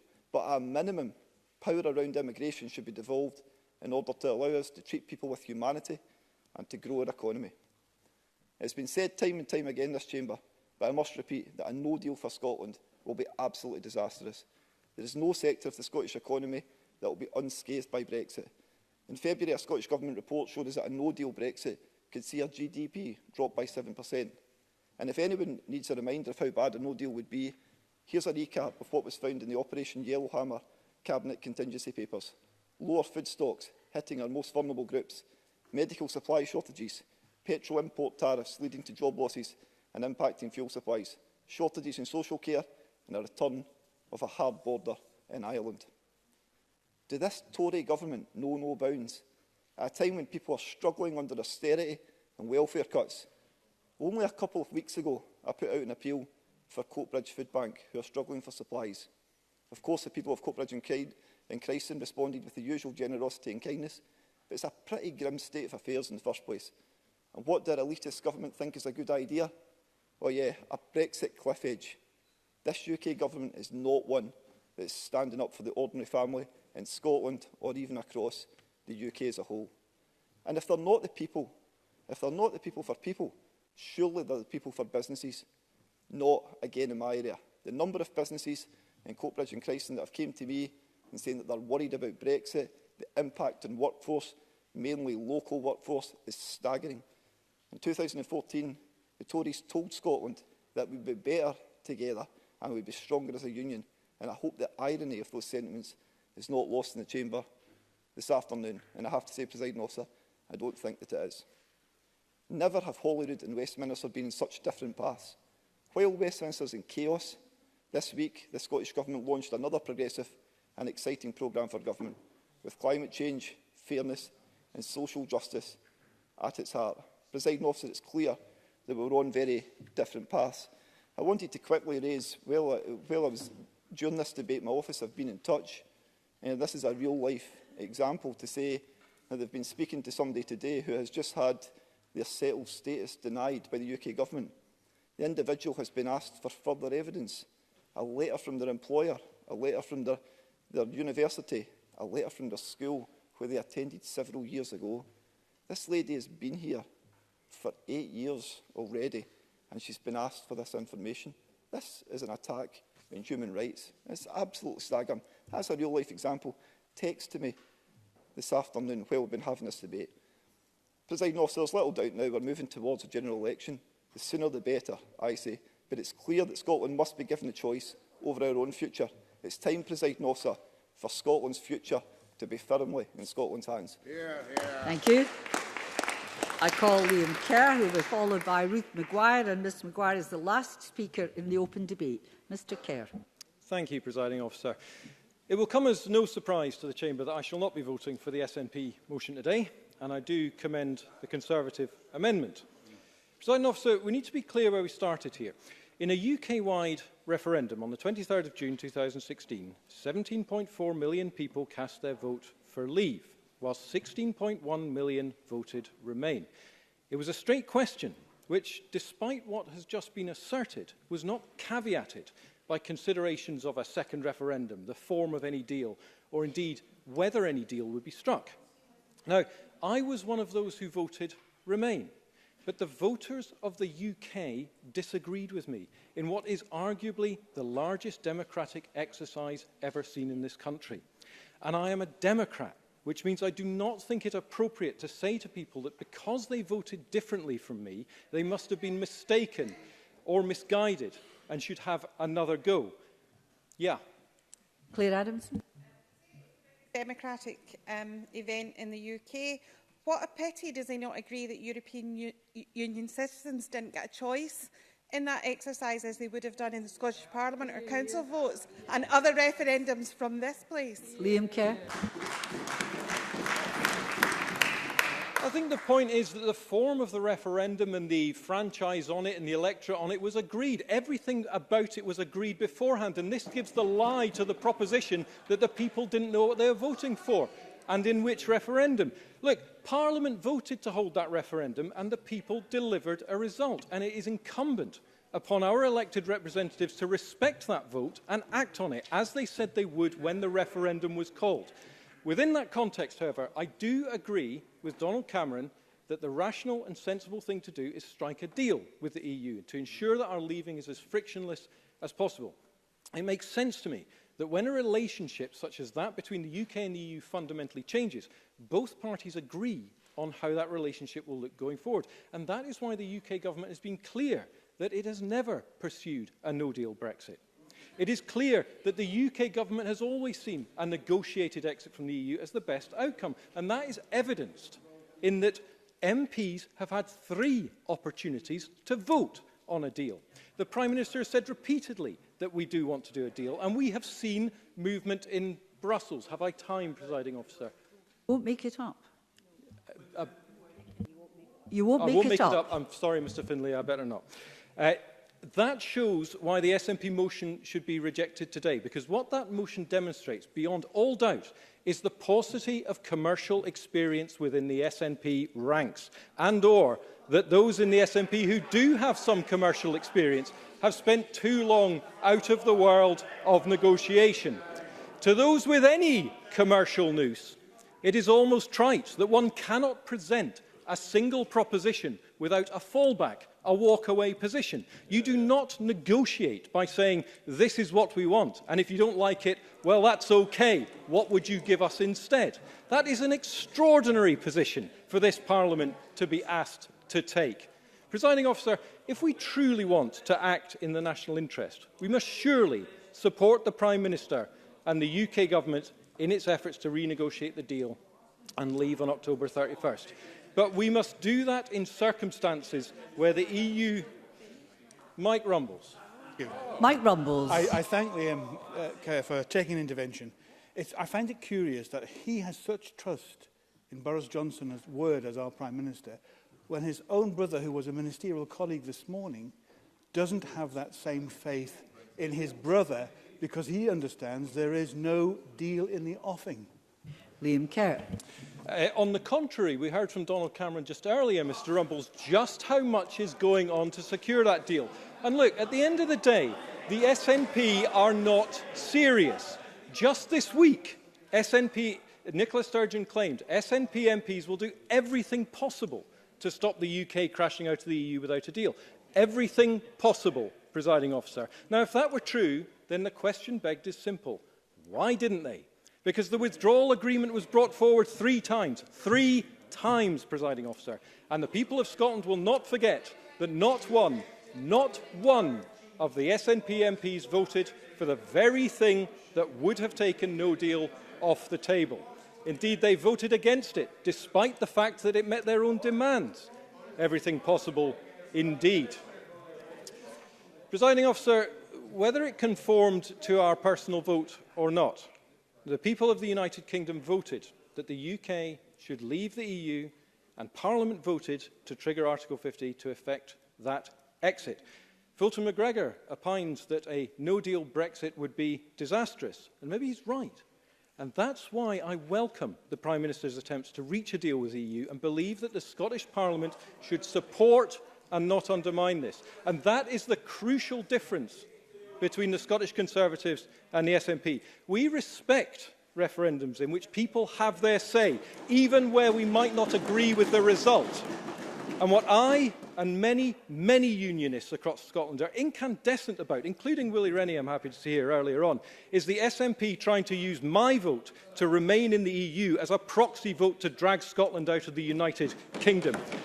Presiding officer, 1 million people in Scotland who voted leave expect their democratic vote to be respected. And all of us in this chamber who are genuine believers in democracy expect it too. Thank you. Thank you. I call Ruth Maguire, then we move to closing speeches. Ms Maguire. Presiding officer, I have a confession. As I watched Jacob Rees-Mogg, Leader of the House, and that wonderful mother of all parliaments, recline languidly on the front bench during the debate on Tuesday night. Initially, I felt a wee bit sorry for him. It was late, they'd had a long day, it must be tiring in that uncomfortable chamber with its ridiculous customs and archaic way of doing business. But that flash of empathy soon left me. Entitlement, arrogance, disdain for colleagues. The reason he could so comfortably lounge around during an important debate, and I believe it's a point that stands for most, if not all, of the current Westminster Government, it is that it doesn't matter to them what happens. They'll be cushioned, they'll be protected. None of this will impact on their families or their friends. Their privilege means they can treat this like a game. But it's not a game. Exiting the EU with no deal would be an economic catastrophe for Scotland and undoubtedly will cause real harm to the most vulnerable in the communities that we're here to represent. The Tories' own analysis shows just how devastating a no-deal scenario would be, and yet they don't think we should rule it out. 30% of our food comes from the EU, and disruption to cross-channel trade, and I quote, would lead to reduced availability and choice of products. It warned that food prices are likely to increase, and there's a risk that consumer behaviour could exacerbate or create shortages. I think some of us are seeing examples of that changing consumer behaviour already. People are telling me that they're stockpiling food. But more importantly than that, much more importantly than that, are the many people in my constituency who simply won't have the resources to do this. Presiding officer, food shortages in 2019 in a country as wealthy as ours is absolutely shameful. We've got a responsibility as parliamentarians to provide reassurance where we can. On this I can't, and I'll freely admit how concerned I am. With most things, this will hit the most vulnerable the hardest, and the wealthy and the privileged will be cushioned. This is the only time in my adult life that the more I've learned about something, the worse I've felt about it, and the less able I've been to provide that reassurance. In an open letter to all UK party leaders, demanding action to stop a no-deal exit from the European Union, the Scottish Council for Voluntary Organisations reiterates who will feel the pain and highlights the hugely negative impact no-deal Brexit could have on staffing, and says that it could, and I quote, wreck communities, lives and organisations that so many people rely on. The work of the voluntary and third sector in Scotland is vital to our communities. There are over 40,000 voluntary sector organisations. Every member in here will know of such organisations in their own constituencies and regions that are central to the quality of our constituency's life. They're already operating under some of the most challenging situations, delivering vital work in a time of huge budget constraint. When they describe leaving the EU without a deal as a reckless act, when they state that it's clear that increased demand for assistance coupled with a loss of funding and staff, will undoubtedly see charities collapse and leave a vacuum of support that cannot be filled. We should listen and we should act. We also know that many of the voluntary and third sector organisations are involved in providing health and social care alongside the NHS and local authority provision. A no-deal Brexit will have damaging and lasting consequences for our health and social care systems, again impacting on some of those who need the most support. Presiding Officer, 6% of the current health and social care workforce are non-UK nationals. Their contribution is greatly valued, and I am heartsick that they feel unwelcome in this country. UK immigration policy after leaving the EU could create a barrier to any entry-level routes into health and care professions. Salaries in social care in particular would not meet the Tory government's proposed minimum threshold, with average salaries closer to £18,000. And does that not just say everything about the Tories, making an assessment on the amount of money someone will have, rather than the skills that they bring or the need that our community has for those skills? The UK Government's immigration plans could reduce the number of workers in Scotland by up to 5%. We need to increase our workforce here, not reduce it.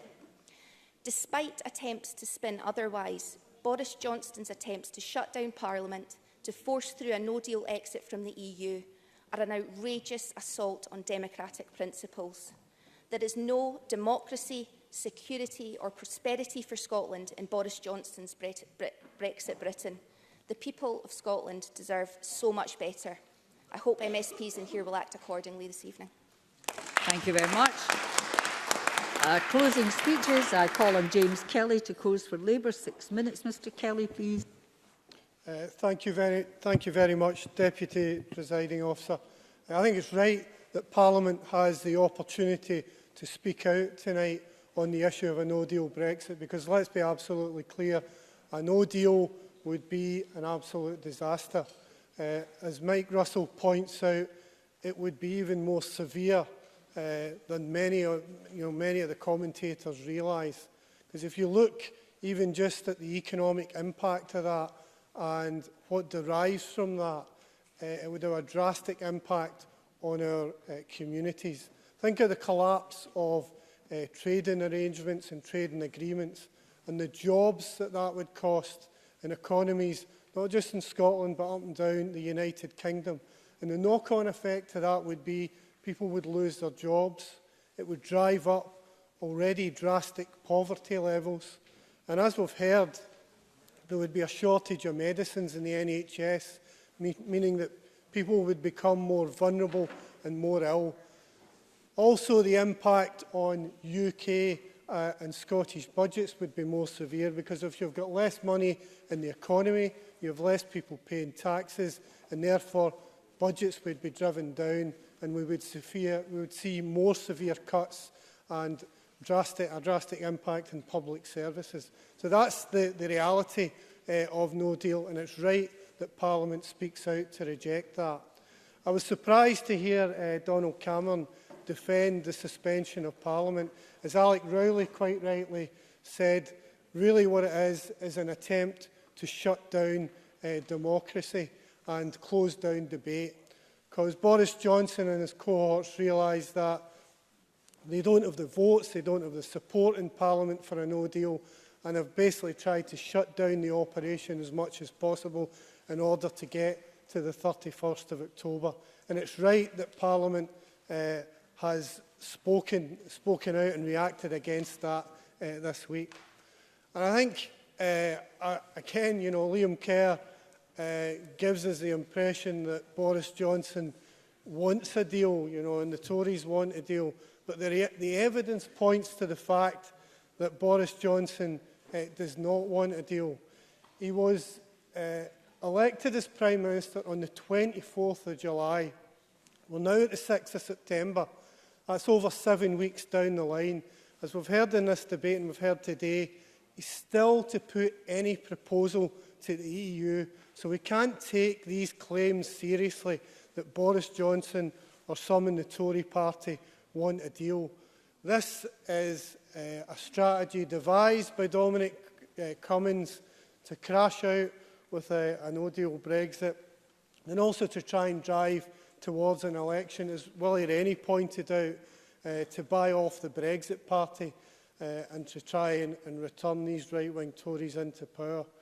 But as Ross Greer pointed out, the reality is that the Tories this week are in absolute chaos. I mean, Boris Johnson, only 3 days has he actually appeared in Parliament and he's lost 3 votes. His credibility has been severely undermined, and the way that he's treated some in his party, effectively sacking 21 MPs for having a different view on such an important issue has been disgraceful. I think Neil Findlay is right to point out the hypocrisy of the Scottish Tories. They must be ashamed. I sit on the Finance and Constitution Committee with Murdo Fraser, and earlier in the year we've looked at these Brexit issues, and all the Tories on the committee, Murdo Fraser and Adam Tonkins included, signed up to make it clear that no deal would not be a desirable outcome. But here, that is what the Tories are crashing towards, and the reality is that the group over there have sat on their hands. Pauline McNeill is right to challenge them. If you really care about these issues, then you should press your button to oppose no deal at 5 o'clock. It's quite clear that, and it's welcome, that the no deal legislation is progressing through Parliament. The House of Commons has taken the correct steps there, and there's absolutely no doubt that a general election is coming. And when that general election comes, I firmly believe that Boris Johnson will be exposed as a right-wing Etonian who's out of touch with communities up and down Scotland and the United Kingdom. If Boris Johnson comes to Cambuslang, where I grew up, where I stay and I represent, he will not be able to understand the struggles that local people face. He won't understand people who have to do 3 jobs in order to make ends meet. He won't understand people who can't afford the bus fare and have to walk to the job centre in the rain. He won't understand families who have to send their kids out to school in the morning without a proper Brexit. And when that election comes, Boris Johnson and the Tories will get exposed up and down the country for the right-wing traitors that they are, out of touch with people. Bring on the election and kick the Tories out. I call Murdo Fraser to close for the Conservatives. 6 minutes, please, Mr Fraser. Thank you, Deputy Presiding Officer. Earlier in this debate, Graham Simpson reminded us that we have had 34 debates on Brexit in this chamber already. And it might have been hoped in the course of 2 hours this afternoon we would have heard some new arguments. And while we have had quite a lot of heat in this debate, there has been very little light. And as Jamie Green said a few moments ago, there have been no new arguments put forward in this debate that we have not heard many times in the past. I didn't agree with all the points he made, but at least Graham Simpson, in his contribution, spoke up for the 1 million Scots who voted Leave. 38% of those who voted in the referendum voted Leave, a group which is all too often airbrushed out of Scottish history, but do indeed need to have a voice and be represented. There are, Deputy Presiding Officer, 2 essential points I think to take from this debate. The first is that we need to respect the referendum result. It is the duty of the government to do as they promised to do in advance of the referendum and deliver on the outcome of that referendum, which was, of course, a UK-wide vote. Yes, if the member's brief, I'll give way. John Mason. I just wonder if the member would accept that if it had been a 90% to 10% message in the referendum, that would have supported a harder Brexit, but such a narrow one clearly supports a soft Brexit. I look forward to, if we ever have another independence referendum, to the member supporting a higher threshold than is currently the case, if that's his argument. The fact is the terms were set, it was a majority, and we should respect the outcome. And we know that the SNP don't like respecting the outcome of referendums, and as Donald Cameron reminded us, they don't even like respecting votes that take place in this Parliament. Now, Labour and the Liberal Democrats, I'm sorry to say, are equally culpable. They don't like the result of the referendum either, and they're both now signed up for a rerun. They want to overturn the result of the referendum. And they have the temerity to lecture us about not supporting democracy. We've heard from the Labour Party the most ridiculous, hysterical hyperbole this afternoon about the Conservative Party undermining democracy. I would simply say to them, if the Labour Party really care about democracy, why are they currently blocking a general election? Let them bring forward a general election and let the people decide, or are they worried that nobody is going to vote for Jeremy Corbyn? The second point, presiding officer, is this. I don't want a no-deal Brexit. James Kelly referred to what happened in the Finance and Constitution Committee. I haven't changed my mind on a no-deal Brexit. I share many of the concerns that have been expressed about the impact of a no-deal Brexit. But we can't just say we're against a no-deal Brexit. We have to act. We have to deliver on the referendum outcome and reach an agreement, reach a deal. And that is the policy of the UK government right now, presiding officer. And Donald Cameron reminded us that I need to make some progress. Reminded us that the withdrawal agreement was supported by the Scottish Chambers of Commerce. It was supported by the Scotch Whisky Association. It was supported by Diageo. It was supported by the Scottish Fishermen's Federation, supported by the National Farmers Union of Scotland, and supported by Sir Ian Wood, amongst many other voices. And there were 3 opportunities the House of Commons had to support the withdrawal agreement. And on each of these occasions, every single member of the SNP in the House of Commons rejected them. And yes, I know there were other members of other parties who also rejected them, but on the final count, every single Scottish Tory MP supported the withdrawal agreement, as did the current Prime Minister. But it was voted down on the back of the votes of the other parties in this chamber. So they say they want no deal, but it's just words. They're not actually doing anything to stop it happening. On Tuesday, the First Minister in this chamber said this: SNP MPs will do everything possible to stop the UK crashing out of the EU without a deal. Everything possible, Deputy Presiding Officer. But Michael Russell told me when I intervened with him just a couple of hours ago, he gave the game away. He said even if the withdrawal agreement came back, SNP MPs would still vote it down. That's not everything possible, Presiding Officer. That is them voting down a deal that would prevent a no-deal Brexit that they say they're against.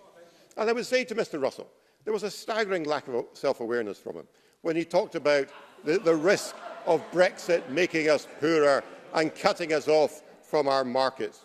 He comes from a party which supports independence, which on the basis of his own government's GERS figures published just a month ago would create a deficit of £12.6 billion in the Scottish public finances, a £2,000 a head of population annual support and a union dividend from the rest of the UK that he would cut off. And the UK market that he would cut us off from is worth 3 times as much to Scottish business as is the EU market that he seems more concerned about. He needs to get his facts right, Deputy Presiding Officer. Presiding Officer, Gillian Martin said we should vote with our conscience. Well, that is precisely what we on this side of the chamber will be doing. I don't want a no-deal Brexit. We want a deal. We have to respect the referendum result, but we have to avoid no deal. And it is a rich irony that those who opposed the withdrawal agreement, not once, not twice, but 3 times, and who are still saying today they will oppose a deal, are the ones saying they must do everything to prevent no deal.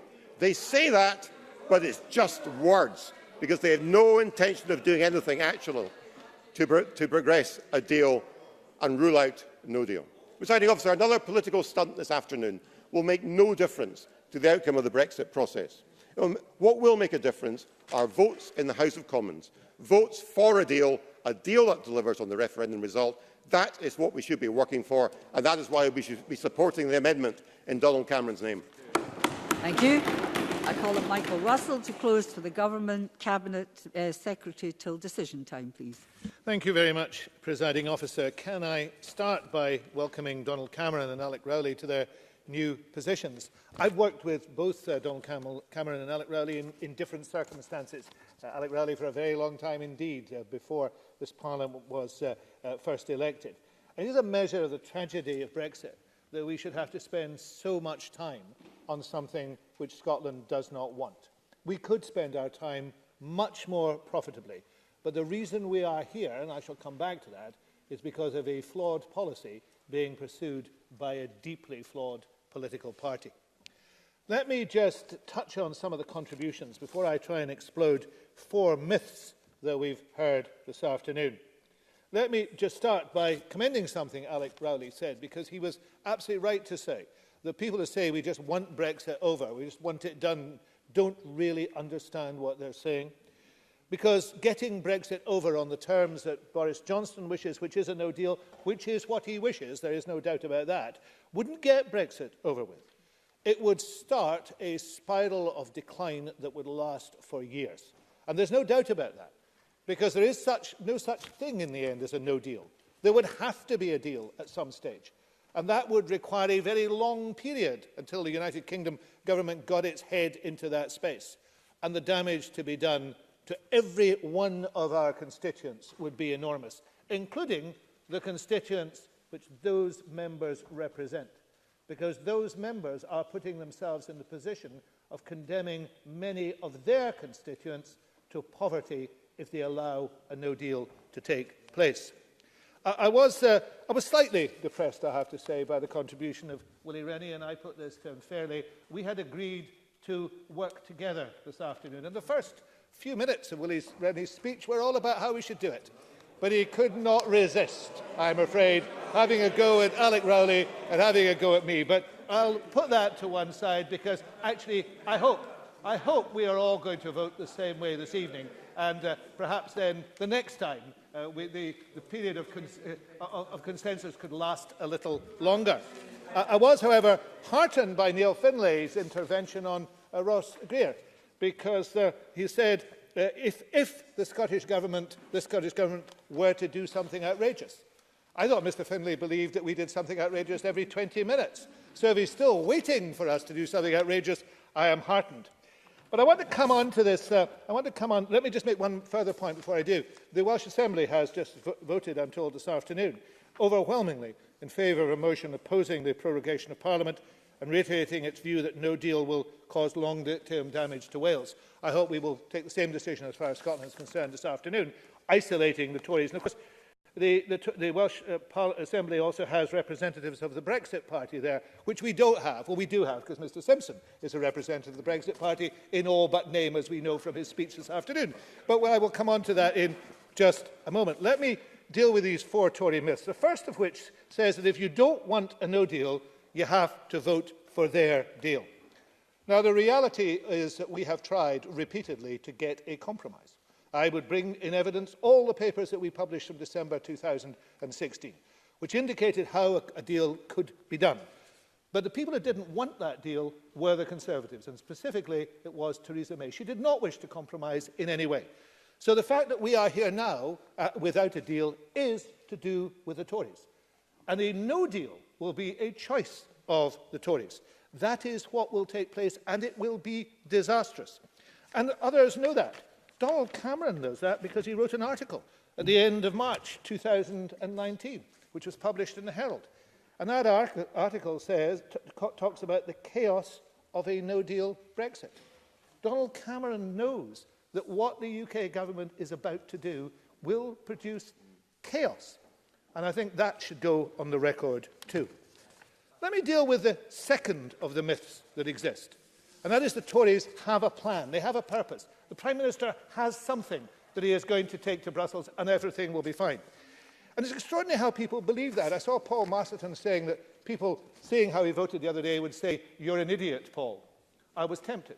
But in reality, the people are being conned by the Prime Minister. The people who know there is no deal are the people involved in negotiations.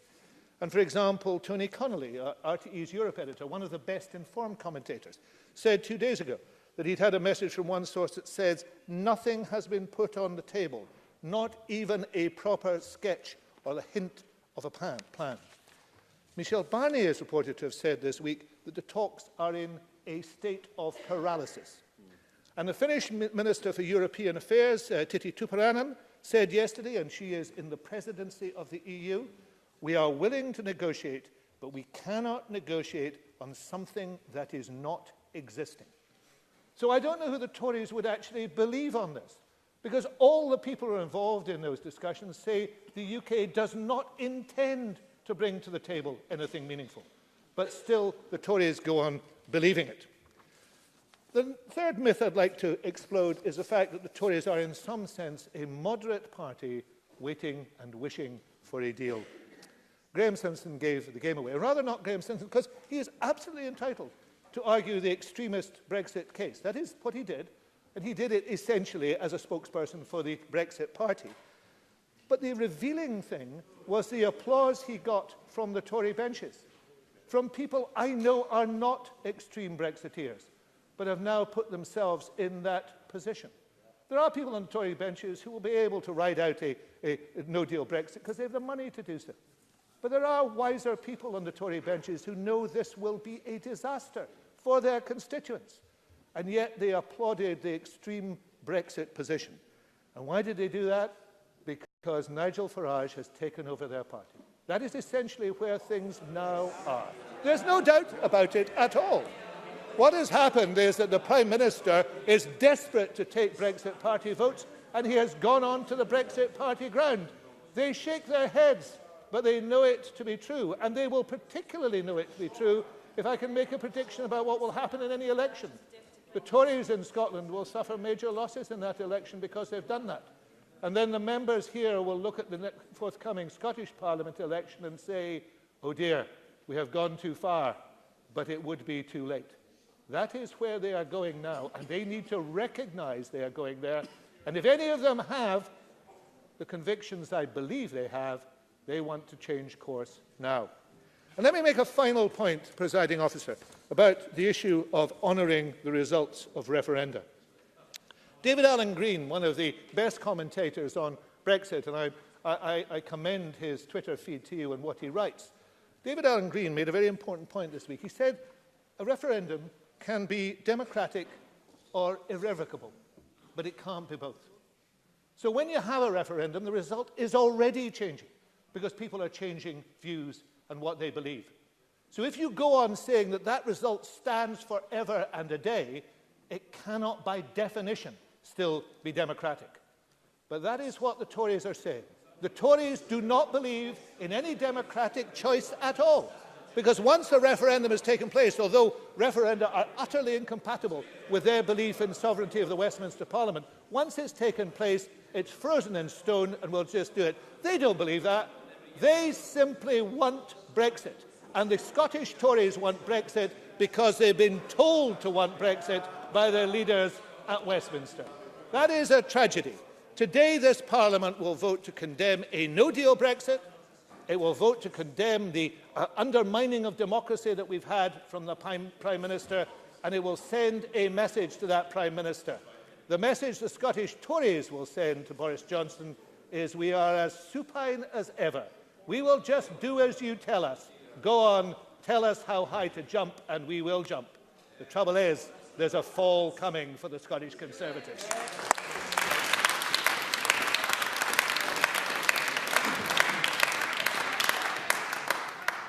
Oh, point of order, Jenny Mara, and then point of order, Jenny Mara first.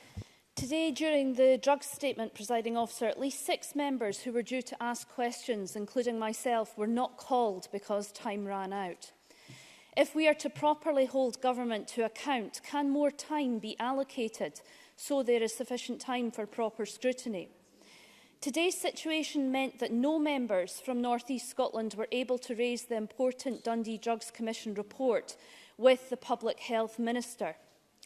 In light of this, will the Bureau and the Government prioritise a debate on drugs death in government time at the earliest possible date so this Parliament can properly discuss and debate this public and human crisis? Can I thank Ms Mara for the point of order? It is indeed a matter for the Bureau to decide the allocation of time. In this case, today, we were hard pushed for time. There was a lot of interest, I think partly because members are coming back following the recess with a lot of issues to raise. And I think all our debates and statements this week have been oversubscribed and we've struggled to get everybody in. I would point out that today, I was conscious that I had selected both yourself and Mr Finlay to ask a question on drugs at First Minister's questions. And, however, I also recognise that yourself and others, Polly McNeill and a number of members, including Stuart McMillan, who was lined up to speak, didn't get a chance to contribute. What I would say is that we're trying from the chair not to cut members off. Now, we're constantly trying to encourage members to keep their questions short and the answers short. But we're trying not to interrupt. So what we prefer is that members self-discipline, because if they don't, the members who are last on the list on the, to ask questions or in the debate will have their time cut. So that's the balance we're trying to strike. Now, I also accept the general point that the Bureau, I'm sure, will bear it in mind that there was a lot of demand today for on the drug statement and perhaps not quite enough time. So that point is noted, and I will take it to the Bureau. Rona Mackay, point of order. Thank you, Presiding Officer. Liam Kerr, MSP, stated in Parliament on the 4th of September, the First Minister said last year that the Government would give criminal justice social work £100 million, which is a pledge that has been betrayed. However, the Independent Scottish Parliament Information Centre, SPICE, has confirmed that the Scottish Government has indeed allocated £100 million to criminal justice social work. If Liam Kerr is aspiring to become the next leader of the Scottish Conservative Party, he really does need to up his game. Presiding Officer, can you advise how he might go about correcting the record? Thank you, Mr Mackay. Yes, there are a number of ways. If a member does wish to correct the record, they can do so through the official report, or they can raise matters in the chamber or through written statements. However, the point that the member has made has been noted, and I'm sure the member will take account of it. Now, that concludes our debate on avoiding a no-deal exit from the European Union. The next item is actually decision time, and we've only got 2 questions today. The first question is that Amendment 18695.1 in the name of Donald Cameron, which seeks to amend Motion 18695 in the name of Michael Russell on avoiding a no-deal exit from the European Union, be agreed. Are we all agreed? No. We're not agreed. We'll move to a division. Members may cast their votes now.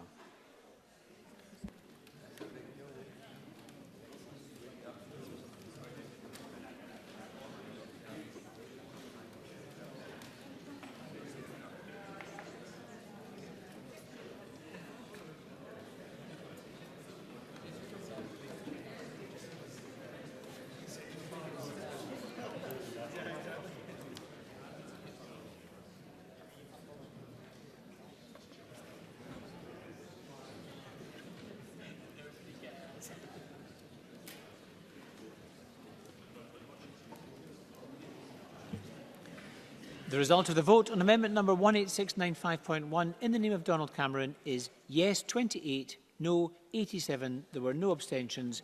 The amendment is therefore not agreed.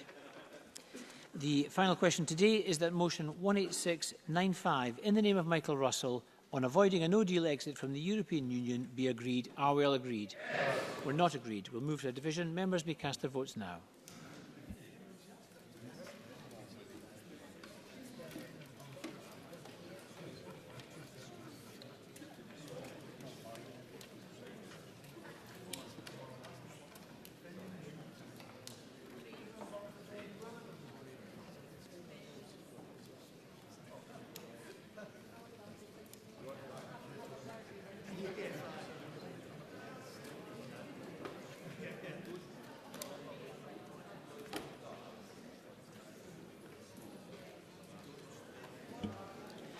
The result of the vote on motion 18695 in the name of Michael Russell is yes 27, yes 80.